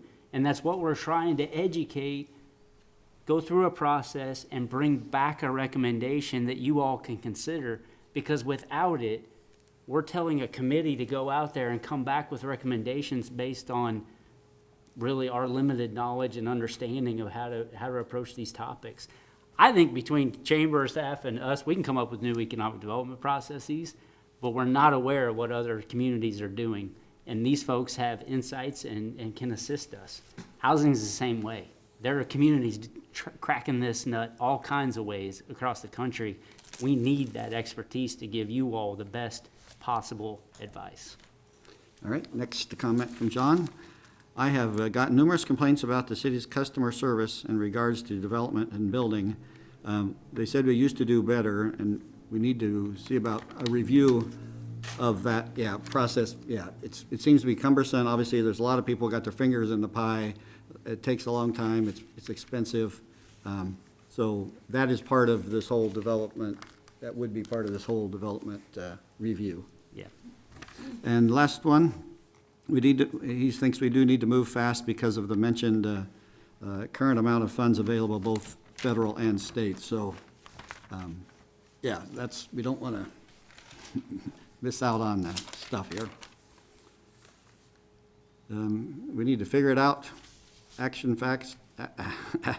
Faster action, take risk. Yes, there we go. Yeah, because, and the thing is, you look around town and there's occasionally somebody has had a bright idea on a housing idea, and it's like, when we first saw it or heard of it, it's like, that's different.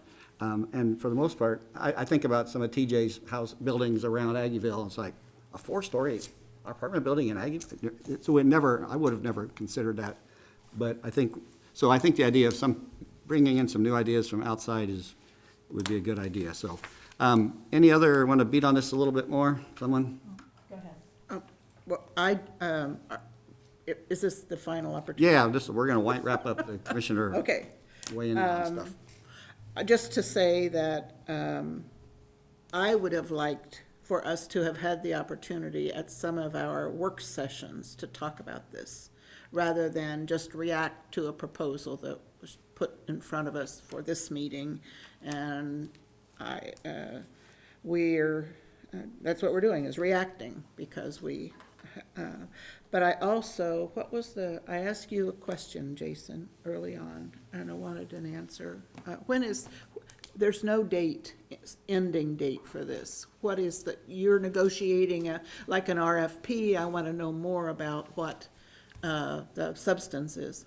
And a lot of that's gonna be the feedback from our consultants, not only when the contract would make its way here for execution, but then the ramping up, the engagement, the process itself. Each of those scopes under those topics, we would look back to Baker Tilly to develop a timeline for events, and ultimately back in front of you all with recommendations along with the advisory. So you're asking them to prepare They would need a to, yeah. response as if we had an RFP.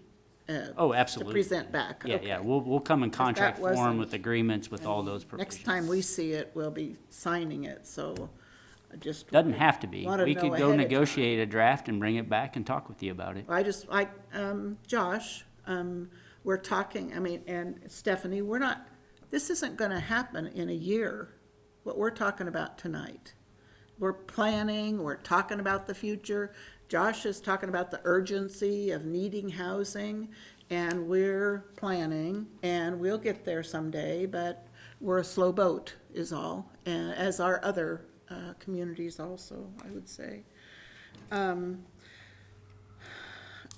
actually support the housing piece and the economic development piece, not so much the development redesign.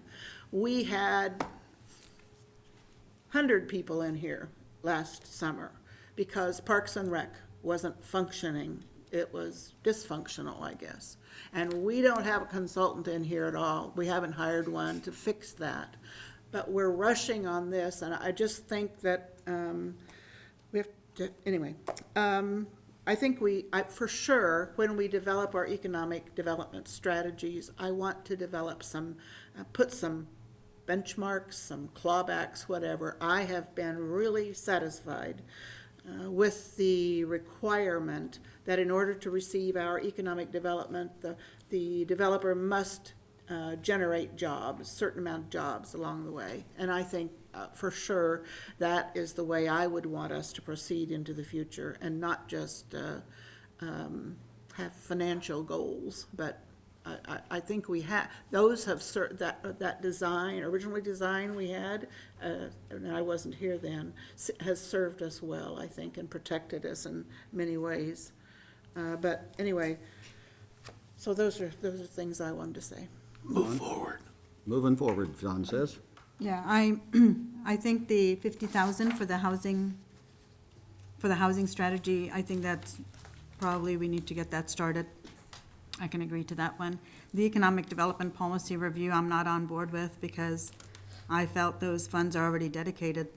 And I still believe that. Even if we collect more revenue, it still will not be, we won't be getting the same benefit out of that type of revenue. The costs are just going to be escalating. So I feel, even if it's 13 million or 15 million, if 8 million already is dedicated to Scorpion, and I forgot what the other ones were dedicated to, we can review the process internally. I don't think we need to spend $30,000 on that piece of it. Development review, I think it's good to take a look at it. I don't know if it's worth $100,000. So I'm firm on the 50,000 for the housing strategy. I'd rather negotiate the development review process and take out the economic development policy review. Well, the thing is that, and Jason alluded to it, that the economic development policy is more than just how much money we're gonna throw at who, for what reasons. Like we said on the K-State Foundation third building, it's like we did tax abatements because we don't have a bunch of extra money laying around. So I'm hoping that that's one of the things that they would be able to, because not every community is gonna have a pile of economic development dollars like we do, and so they've had to come up with other incentives that weren't money, or real money, or money from the city to them. So I'm in favor of moving forward. Bring us something we can vote on. Tom, you're itching to say something. Yeah, there's a clarification. Okay. So in November, we submitted the proposal strictly for economic development advisory. There's a new proposal that combined the housing and economic development. There's efficiencies in melding in the housing. So the only one from my perspective that you're looking at is 50,000, which is economic development and housing combined. And then the separate one, I wanted to be clear. Yeah, I think that's the one. Okay. The one that says, You referenced it as housing. I just wanted to make Housing sure and that. Economic Development Advisory Yep. Service, that one. Yeah, and I did not lay it out that way. So I appreciate the clarification. We didn't get that separated. We approached this as 3 different scopes and fees. So the 50 Got it. grand is housing and eco-devo policies combined. Okay, thank you. Well, that's good to hear. That Quickly echo reduces what the Jolena cost. said. Okay, hold on a second. Commissioner Butler, start over again. I'm sorry, yep. Yeah, that I guess reduces the cost a little bit. What I'm interested in, though, when you bring back this proposal, is exactly what specific benefits are the various staff sections gonna get? Like, I know community development probably still short, but could they just write down a few bullets? This is the gain we're gonna get out of this. This is the savings we're gonna get. The same with, finance, legal, and, the city administration offices. So that we, because I want to be able to pin exactly what we're buying, as opposed to another strategic plan or document that's going to go on the shelf. Okay, all right, thank you, Commissioner Butler. Now, Dave, go I ahead. was just going to say something quickly that really reinforces what Jolena said, is that as we did develop these scopes really independently, there's also some synergies between the development process review and particularly in some of the community outreach aspects of it that would overlap, and we could find some economies of scale there. Thank you. Okay, thank you. All right, Appreciate it. Very good. Anybody else? We can put a bow on this for tonight? All right, well, we'll move on to the next item. Thank you for your time, gentlemen and Jolena. All right, we'll move on to the review of the Human Rights and Services Board and the Partner City Advisory Committee. Jared, take her away.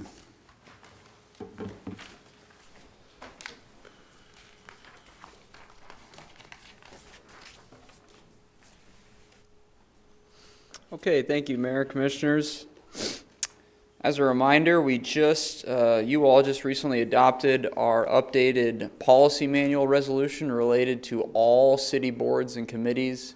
It outlined how those boards are appointed, your powers as mayor and a commissioner to make those appointments, how members of the public apply, and other various requirements, including we attached an exhibit to that included a template for bylaws that all city boards and committees would follow, which a requirement is that all city boards and committees adopt bylaws and then bring those all to you for approval.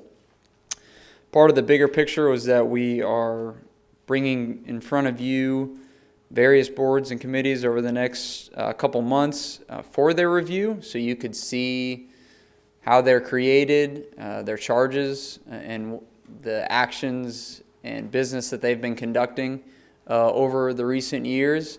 And this gives you all an opportunity to provide feedback to them so that they can go back and update their bylaws. I will just note too that with each of these boards, they were either created by an ordinance or a resolution. So most of the time when you're changing or updating their charges, you're not only going to update their bylaws, you need to update their ordinance or resolution to reflect that as well. So tonight we're going to talk about the Human Rights and Services Board and the Partner Cities Advisory Committee. First off, Human Rights and Services Board, it's been around for a long time. We understand, the importance of this board as it relates to our ability to, hear the needs of the community as it relates to things like non-discrimination, equal opportunity, civil rights, the policies, procedures, activities, services that we offer as a city. It was created quite a while ago in 1979 as a human relations board. And for a brief period from 2011 to 2016, they served as a local civil rights commission where they were kind of acting as a board in reaction to complaints related to certain discriminations. But since 2016, the Human Rights and Services Board is your kind of typical advisory board. They meet depending on their charge within the ordinance, within their bylaws, direction from you all to advise you on policies, programs that relate to these areas of non-discrimination, civil rights, and so forth. It was created by ordinance, Chapter 10 of our titled Civil Rights within our Code of Ordinances. Again, that ordinance hasn't really been changed much over the years, and in this following slide I'm going to talk a little bit about the charges and the purposes that are outlined in that and see where we can make some updates to modernize this board. It consists of 7 members reflecting a broad segment of the citizenry, but that's really how it defines it. It's just kind of that blanket term of generally 7 members reflecting the broad segment of the citizenry. Members have 3-year terms and they can serve a max 2 consecutive terms. The ordinance and bylaws outline that they would meet quarterly at least. Really those first 3 bullets, the members, the terms, their frequency of meetings, city staff and the board don't really have any recommendations to changing any of those. I do want to preface that our staff liaisons, we have B.J. Thompson, our Assistant Director of HR, as well as Robin Dreyer, who deals a lot with ADA and EEO, are the staff liaisons to this board, and they've met and had a conversation with them about this work session tonight, so that board is aware of and had a little bit of a conversation at their last meeting here in February about this. In recent years, we added a liaison from RCPD to add in that police services presence, so that conversations related to discrimination, equal opportunity, civil rights could also be included from the lens of our police department. So that's been very helpful. Officer Pate currently serves in that role.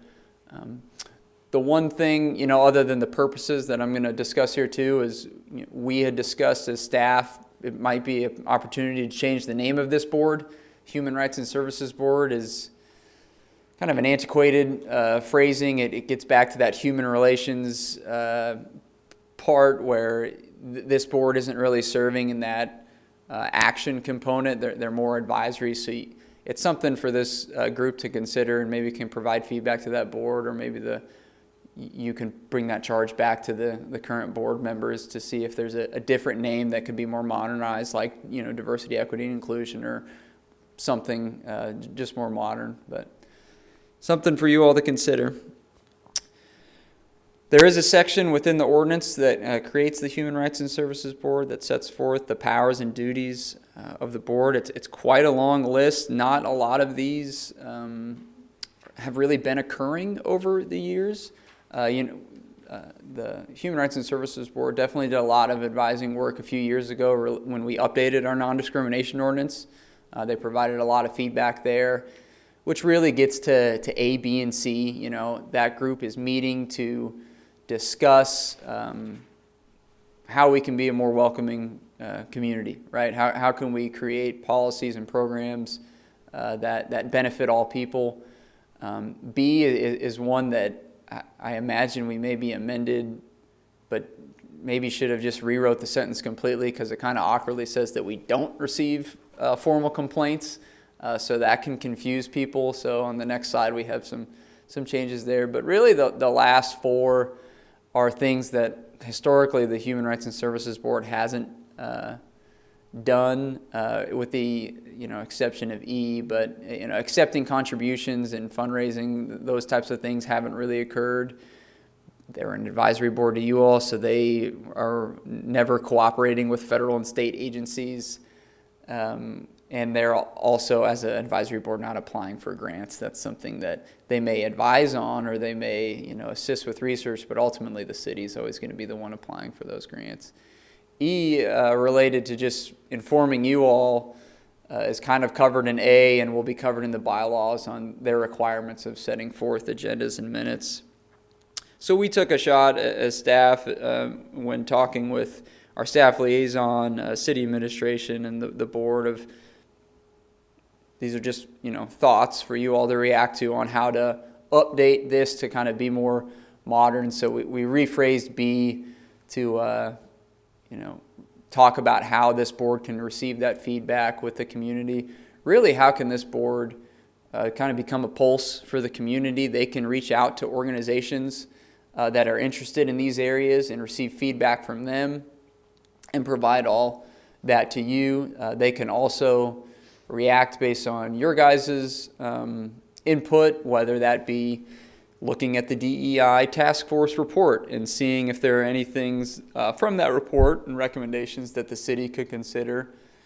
And then they could also not only reach out to those organizations, but then again provide that information and outreach to those organizations related to Chapter 10 and all of our non-discrimination efforts. One thing as well that we're working on that you're well aware of is our ADA transition plan and self-evaluation. That doesn't necessarily have a home other than within city staff. So extending that, we certainly want to include them when we start doing our public outreach. But after that process is over, this board could also look at those areas more closely and have a better dialogue with staff and then individuals in the community with disabilities. So that's really all we have tonight for the Human Rights and Services Board. Not a lot of changes being recommended other than maybe some cleanup on the powers and duties and potentially the name. So I can jump to partner cities, or we could also, I know we have some individuals, possibly from Human Rights and Services Board, that want to provide public comment, or commissioners could provide all that at the end. It's really up to you. Move on to the next, to the partner city, then we'll do public comment at once. Great, okay. So the Partner City Advisory Committee was established by resolution in 2004. Originally, it was a sister city advisory committee. They renamed that Partner City in 2007, mainly, I believe, to just, because there's like a national sister city organization, so they changed it there. A lot of past actions from the group previously. Our partner city is in Dobrokovice, Czech Republic. There was a coordinated visit from some of the committee members, as well as maybe some of the governing body back in 2007 that was successful. There was a fundraising effort to create the Flag Plaza in City Park, acknowledging our partner city. Most recently, this group, following COVID, wanted to, reignite the outreach and education that they put forth about our partner cities. So they participated in one of the third Thursdays with a booth and played music and had information, and that was another very successful thing. They've done virtual meetings with the officials within the city of Dobrokovice, and they've also utilized the partnership with Kansas State, who has exchanged students from the Czech Republic, where they've came to meetings in the past and done lessons on Czech history and language, and the students have come to the meetings. Like I said, created by resolution, which establishes 5 members. Prior to this big boards and committees discussion, this group had been looking at establishing bylaws, given that they did not have any ever adopted. One of the things that they wanted to do was increase their membership from 5 to 7. So that would be something that you all could provide feedback on if you want to see that occur. Historically, they have met monthly on the first Wednesday of the month.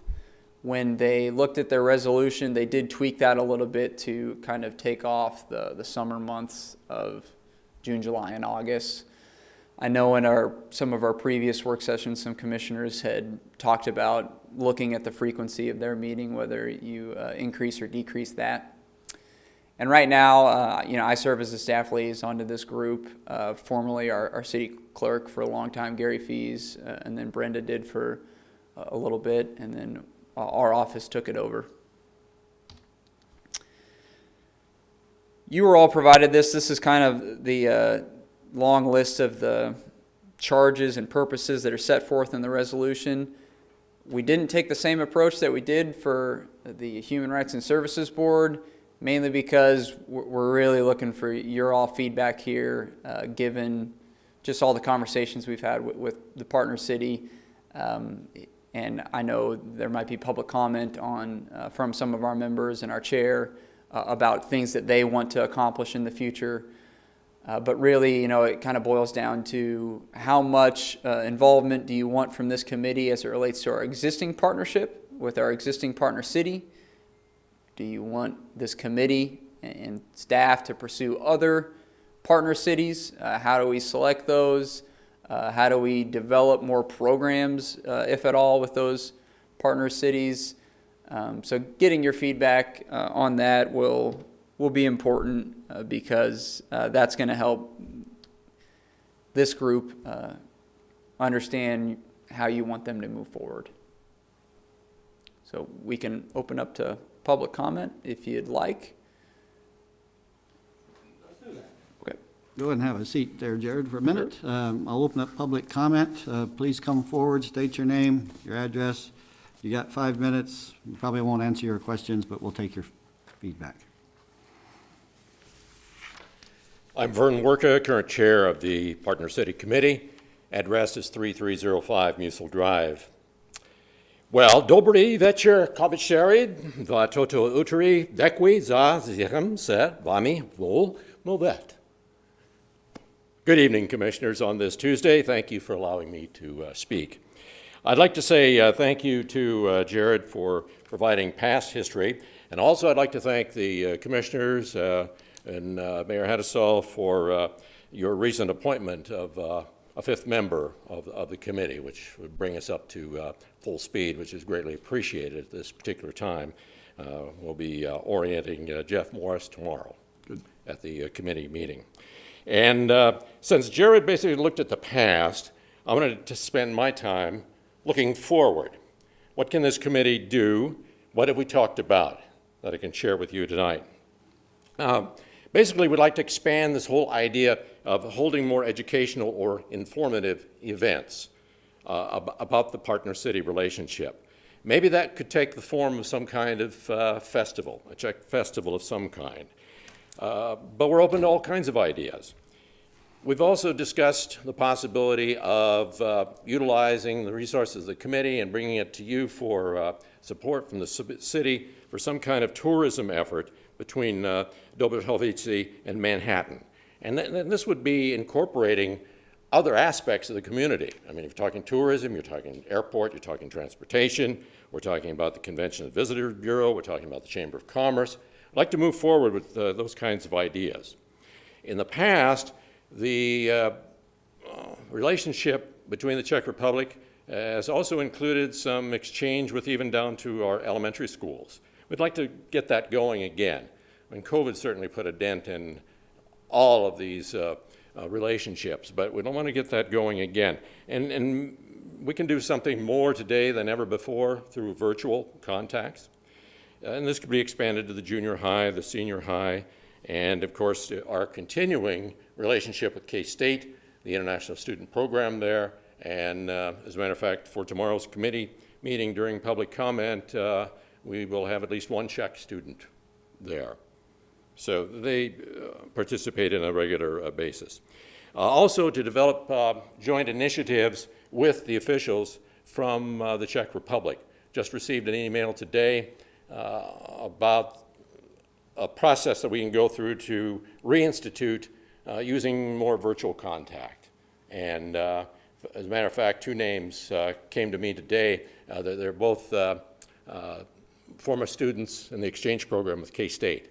We're now involved in business in the Czech Republic. So that opens up another whole possibility there in terms of, you talked a lot about economic development tonight. So exploring other programs, maybe with other educational institutions beyond just K-State, maybe the technical college. Also, the possibility of adding another partner city and working maybe with the Discovery Center here in Manhattan to have an exhibit of culture, music, traditions, continue our relationship with the Kansas Czech organization, the Nebraska Czech organizations. Here's a specific example I just wanted to share with you tonight about what can be done in increasing cultural exchanges, education, potential economic development.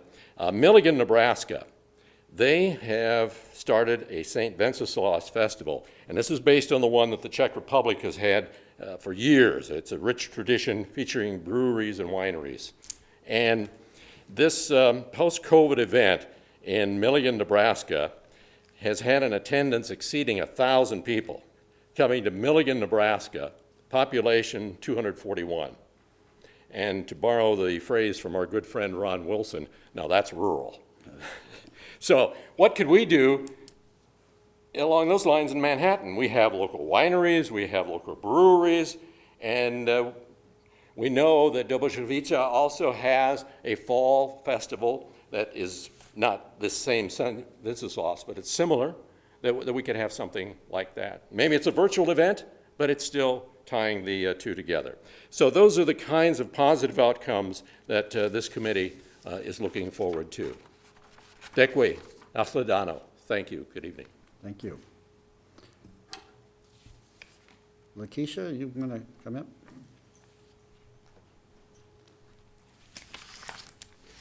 Oh, good evening. Lakeisha James, 5453 Stonecrest Court. I am here on behalf of the HRSB Board, and I have a letter to read from the members. On behalf of the Human Rights and Services Board members, we are writing you to receive clarification on the plan charge for the board moving forward. We understand that the board Boards are currently under review, and if the commission desires to keep the board, we are hoping to obtain more voting members. Thank you for the extra one. With the current number of voting members, quorum is becoming very difficult. As you review the HRSB board specifically, please keep in mind all of the above information in mind as you decide how the board would move forward. As always, thank you for your time and all that you do. Do you have any questions for me? You're the vice president, or you're the chairman now? I'm the chair. Very good. Congratulations. Oh, thank you. Anybody? Not so much for the committee. I agree that when a quorum is difficult when, but anyway. How do you, maybe I could ask, how do you generate topics for your agenda? Does it come from the city administration? Do the members bring forth ideas? How does that work? Both. Both? The members do bring forth ideas, and the staff will then put it together for our next meeting. Okay, thank you. Thank you for coming. I guess we don't have any No problem. questions. Thank you for having me. Appreciate you If you spending the guys evening. have any questions, feel free to reach out to us for any clarification. Thank you. Very good. Hate you had to sit there all night waiting. You now know more about economic development, right? Anybody else? Donna? Nope, not on this. Okay, I'll close public comment. And Jared, if you have anything else you want to add? I don't really just want to reiterate, though, that the feedback we received tonight, the more the better, because it helps our staff liaisons go back to the committee so that they can have clear direction from you all. And staff can update the ordinances in consultation and mirroring the bylaws that these committees are going to update, reflecting the new bylaw template and any changes in charges. So Jared, I have a few comments and questions. I think the draft for the Human Rights Advisory Board, I think the revised draft works for me. I think one thing I would suggest for both organizations, both advisory boards, is that kind of define when they meet. They don't have to meet every month. You know, if meet as necessary might be good for the Human Rights Advisory Board, or as needed. If there aren't any agenda items, there's no point in having a meeting for the sake of having a meeting. That's probably why people may not show up, because they feel like there's not much to discuss sometimes. For the Partner City Advisory Board, there too, I think maybe having it every other month might be a good idea instead of, I know you said summer is taken out, so maybe that takes care of that. But I did have a question on item G, conduct fundraising for partner city activities and programs. Are we allowed to have our advisory boards do that without setting up a different type of organization for that?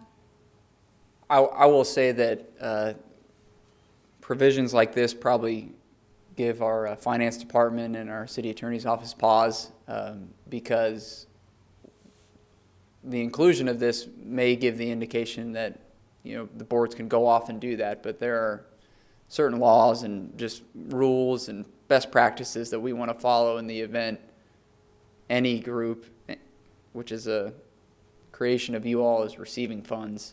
And then where do those funds go? Who's collecting them? Who's keeping those funds? Is it city staff? Is it, you know, your chair in one of those Ziploc baggies that you get from the bank? You know, we want to make sure that there's a uniform approach in the event any board is raising funds. And usually, if that ever occurred, much like what happened maybe with the Flag Plaza is a good example, that was vetted through the commission, and then the commission gave staff guidance on what exactly they wanted that group to do and what the parameters were. And I think that's what I want to get to. If there is an agenda item where they're talking about fundraising, that it does come to the city commission, because the public may think it's initiated by the city commission, because it is our advisory board. But if we don't have knowledge of it and somebody asks us, hey, why are you asking money for this? And we want to be aware of what it is we're asking for, the goal and all of this, you know, and have the city know about the fundraising effort before they've already approved it. Yeah. So that, because audits are necessary. Where does the money go? Who's donating? All of these things. When you talk about legal, I understand why they might be a little not so wild about that. As goes for any other organization. When the Peace Memorial Auditorium, they set up a different funding effort for all of that. So even for social services or for the Sunset Zoo, they have different entities that do the fundraising. So because this is on a smaller level and a more personal level, it would just be good if it came to us as they make that discussion. Other than that, I don't have too much to add to this. Thank you. Just piggybacking off of that, related to the fundraising and really any pursuit from any of these boards. You know, we've had a couple of our board chairs say that they've pursued things on their own. Not only are we trying to have this conversation in a holistic way, we're hopefully going to be increasing our communications from staff liaisons to the city manager's office, to you all, possibly during briefing sessions and any other opportunity to get your feedback before a lot of work is done in any capacity, whether it is some type of fundraising effort or whether it's an event that someone wants to hold. Generally, we can hopefully make those calls because we work with you all so closely so often. We can have a good feel of, yeah, this is something, it's already in your bylaws. They want you to do this. We don't need to go maybe get their approval. Oh, wait a minute. We've never done something like this before. This could take staff time, or this could take resources, or you need to fundraise. We need to establish a process. This is a great idea. Let's talk to our city commission about it before we go forth. Right, and as far as the Human Rights Advisory Board, I think one of the reasons I was looking at the amount of times they meet is because it also does require city staff time. That's one of the reasons we are looking at all of the advisory boards, you know, that there isn't a need to meet every month. They can meet every other month, whatever it is, but to have that discussion amongst themselves and come up with something in their bylaws when they look at it a little closer. Yeah, thank you. I reviewed the description that the mayor sees when making appointments, what the criteria is, and it wasn't in our materials, but it says that the meetings for the Human Rights and Service Board meetings are held quarterly or more often if the board decides, is what it says in there. And then it says it's a 7-member board, and the members have to live in the city limits, and I support that. I want the residents of our city using that when we use city resources, it needs to be for city purposes. And it says that they can serve no more than 2 consecutive full terms, and they're 3-year terms. The members are appointed by the mayor with the advice and consent of the city commission or the governing body. An election of officers is held annually in March. And currently there are 5 members on the board. And but I would request that, and I don't want to push you necessarily, but I looked at the addresses of the 5 members that are currently on. They're all College Avenue West. And so if our goal really is to appoint people who are from throughout the city, it would make sense that the next member or 2 anyway, live, in the core of the city or some additional place. And I would support a name change. I'm not, I'm happy to, within reason. I don't know what the modern trends are or in other cities for human rights and services, but it says what it is, so it speaks English to me, so. Human Rights Advisory Board, there you go. Start with that one. The services part might not be necessary. Yeah, that's the thing that. Human rights, I don't know. But if there's something else that is trending, you would BJ, you'd be more apt to know than I, so. We can bring that back to the board as Sure. well to get their feedback.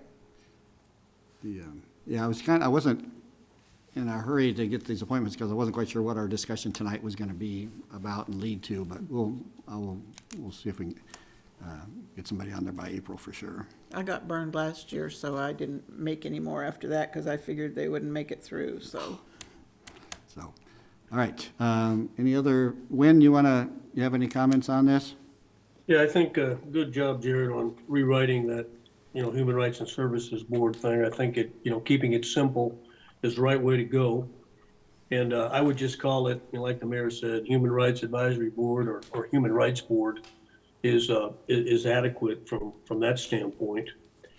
And the only other thing is, I know that I've talked to some members of that board, individually over the past month. And I think, they wanted more definitive guidance as to what the commission really desires them to do. And I guess, my take would be, I would like for that board to maybe help us filter out. You hear a lot of things on social media and things of that nature about the evil things that go on in the city and administration.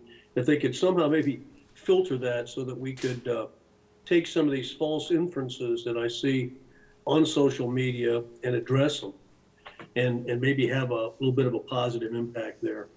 And as far as meeting times, I think the idea of, meet quarterly or as required would work for both boards, the partnership board and the Human Rights Advisory Board.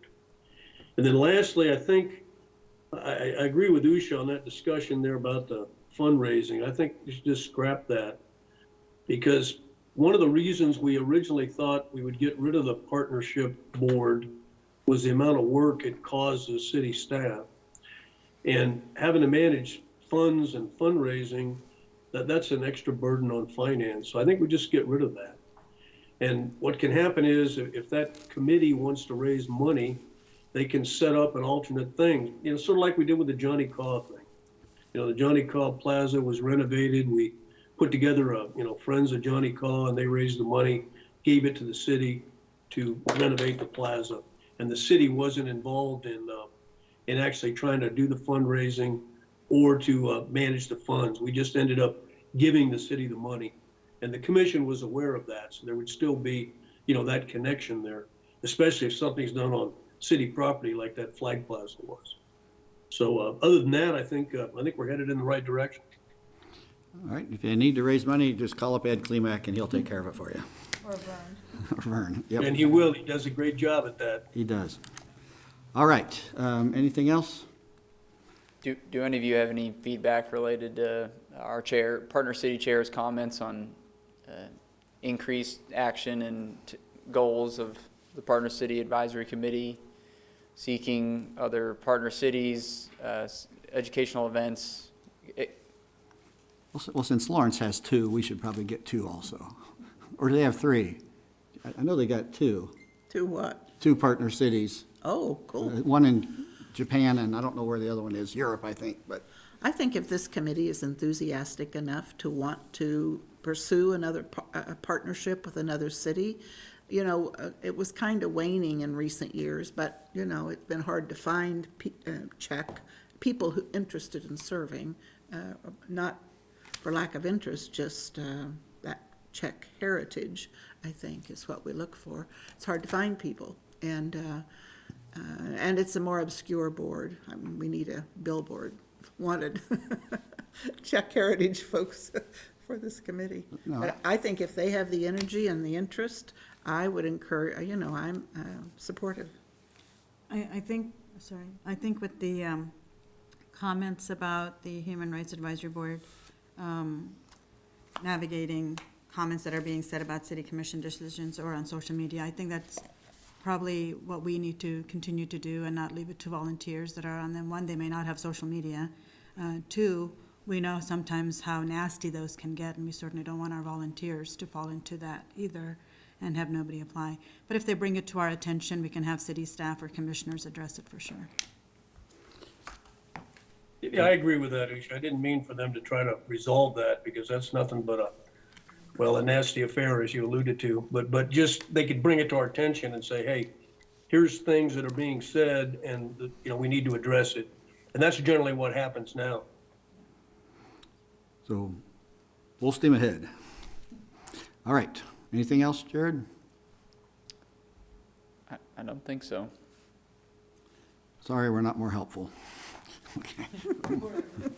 So, all right, that wraps up the work session part of the evening. So You guys can stay for the city manager's briefing if you'd like. Otherwise, we'll move on to the city manager briefing.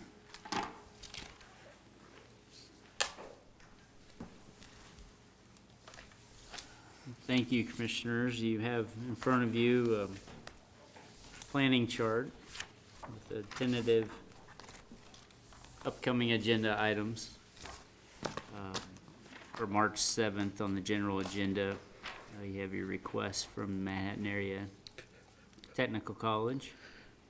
We will also be reviewing fee adjustments. How much? Yeah, it'll be in the, well, it'll be in the packet. We have to wait? Okay. There's a three-page letter that kind of gets you there, so. But it's something that I included in your recommendation or your potential action to consider that during the budget process, much like you do other outside agencies that approach you for money. So it's something we can talk about different ways if you're interested in pursuing that. Mm-hmm. Fee adjustments, you'll hear from fees that are impacting our community development department and our city clerk's office. They'll have a review for you that evening. You can give guidance and feedback on where you'd like to go with those. On the 21st, on the general, you've got a couple different annexations and rezonings. And that will also be the first reading on your amending the canvassing item that we wanted to get in front of you before 2023 election season. So this currently limits you. I'm on 321. Oh, okay, Group below. okay. Yeah, I'm just covering the general agenda items. Okay. Ron's went through a lot of those consent items with you all before. And so what does that amends it to do what? To Be where- more in line with where federal and state law. First Amendment? are. State law? Okay. Well, there'll be a lot of clarifications for you all, and Katie will highlight what you Okay. can and can't do. All right. There is a public hearing on the 21st. Got some vacation of travel and establishment. Well, I guess we're vacating a utility easement at Heartland Valley. Okay. Work sessions on the back. We do have coma training scheduled for the 3/28 work session. Can we put something else on that agenda? It's like an hour, right, or less? Half an hour. I don't know what Barry's time frame will be, but we can look at other items. I mean, anyway, some of these are pretty light. It'd be better to, we have lots of things we should be talking about and aren't, so maybe we can beef it Yeah, up. and I'll talk with Ron about Beef it up a little bit. bringing our topic back from this evening, possibly at that work Because the session. next one's RCPD, and that's a standalone. That's like a half hour or 20 minutes. We got the board meetings that night too, so there's several boards that are also on April 11th. Okay, on 11th, Yep. okay. On the 14th, sorry, it says open, so there isn't a meeting that night, or Spring break, not spring that break? that matters Okay, to that's what I was anybody. gonna say. Are we taking the day off for spring break, or? So far, we don't have a topic on there. We had one, but it got moved, so. It was a couple of our boards that we've shuffled around the board review to April and May to align with some of their meetings so that they can talk with their boards before we bring it to you all. So that's that- kind of why March opened up. So that's also spring break week, right? Yes. Just to confirm, okay, thanks.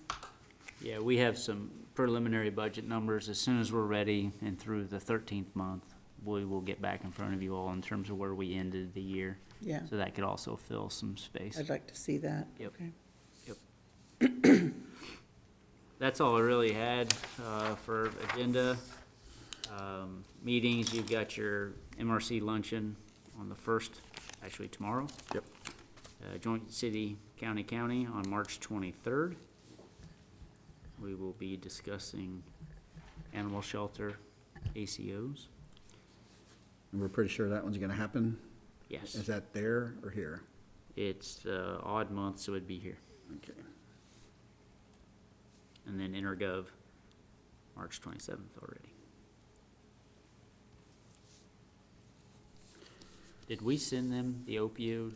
Yeah, I was going to cover that. Okay. go ahead. We sent you in your mail folder, Kristen Dolph did, one recommendation on how we should go forth using the opioid settlement funds. As a reminder, we joined the states on that class action opioid settlement, and generally we think, based on the state's projections, we're going to get around $260,000 that we could use in this area. However, we receive those checks periodically in installments when we don't know when we're going to get them. So far, we've received about $100,000. We've been talking internally about bringing to you all a request for applications process for the community to utilize those funds in an area that's allowed, related to drug addiction, drug abuse, opioids, homelessness, those areas that fall within that definition. And the request for applications would be for community needs that are capital in nature, capital startup, given the understanding that this is one-time money. So we don't want applications that are going to be coming in to fund personnel or operations, because we're going to run out of them. So really, we just wanted to get your concurrence on us drafting that request for applications so that we could bring it to you all for your giving us authority to issue that request for applications process. Any questions there? Yeah, I just have a clarifying question. When you say for capital, so if, for example, Pawnee or Be Able or Manhattan Emergency Shelter wants to apply for a certain amount of money for detox or whatever it might be. Sure, yeah. Would that be applicable? Because when I think capital, I think of startups that are starting something. Startup, fresh and new. yeah, capital improvement to maybe their existing facility that they just don't have the resources or money for now. We do anticipate if it's going to be some type of startup, we're going to want that individual to provide us the business model, how they're going to sustain that organization, whether that's private capital or community investment or whatever. But those will be some of the criteria that we would include in there, and that would be outlined in that request for application process too, that would go forth for you all so that you would know how we're going to score those applications. Or an ongoing program. When you say capital needs, do you mean something tangible, like the building or the Yes. pavement or the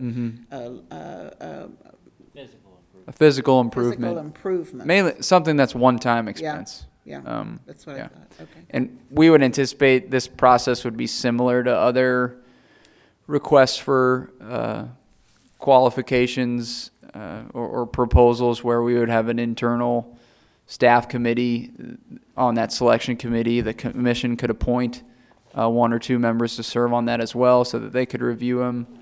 And then we potentially could also include experts in the area in this field that aren't applying, of course, for the funds. Hey, Jared, I don't have a problem with that. I think if you're gonna have a scoring system, I would put something to the effect that the organization has a proven track record. Like I'm not really interested in seeing that money go to a startup, because without a proven track record, the money may just get filtered away. And so I'd rather see some of the people like Usha mentioned, Pawnee Mental Health, they should get preference over a startup. And so if you set up a scoring system, there should be a big bonus for having been in existence for a year or more. Can do, yeah. All right. So, yep, go ahead and throw something together for us to consider. Yep, so that'll come back at a future legislative meeting where you could approve the RFA and authorize us to issue it. And then it'll kick off that process. All right. Anything else? All right. Any other commissioner comments about anything before we call it a night? And We're not John? feeling well. All right. Lynn, Did you anything? see the, Channel 27 was hyping Fake Patty's Day for this Saturday? Yeah. I did appreciate that. I wish they wouldn't, wouldn't do that. And of course, they did put a caveat on there, not supported by the city or Aggieville Business Association, but it did get a little 3 to 6 minute spot on the news last night. Great. We have touched base with resources, and folks are recognizing the same message. So we'll talk a little bit more tomorrow with PD and MFD and EMS, but from a trash perspective, we did meet. Howie's is working with us right now because so many of those businesses have to walk their trash somewhere else. So we've got a couple different places. We're gonna enhance that for Saturday. So there'll be additional trash receptacles down there. Hopefully we'll be able to capture it all. But obviously we recognize they don't have the ability to put the dumpsters out behind their buildings right now for a lot of that. They're needed up on Bertrand. Oh, there you go, yeah. This is next Saturday? It's Four this days from Saturday. now. It's 4 March days from 5th, now. yes, Oh, wow. yes. So, all right, well, in that case, I would entertain a motion to adjourn. I move we adjourn. I second. It's been moved by Commissioner Reddy and seconded by Commissioner Morse to adjourn. Please call the roll. Commissioner Motta, Yes. Commissioner Morse, Yes. Commissioner Butler, Yes. Mayor Hattasol, Yes. Commissioner Reddy. Yes. Motion passes. All right, meeting adjourned. Go Cats.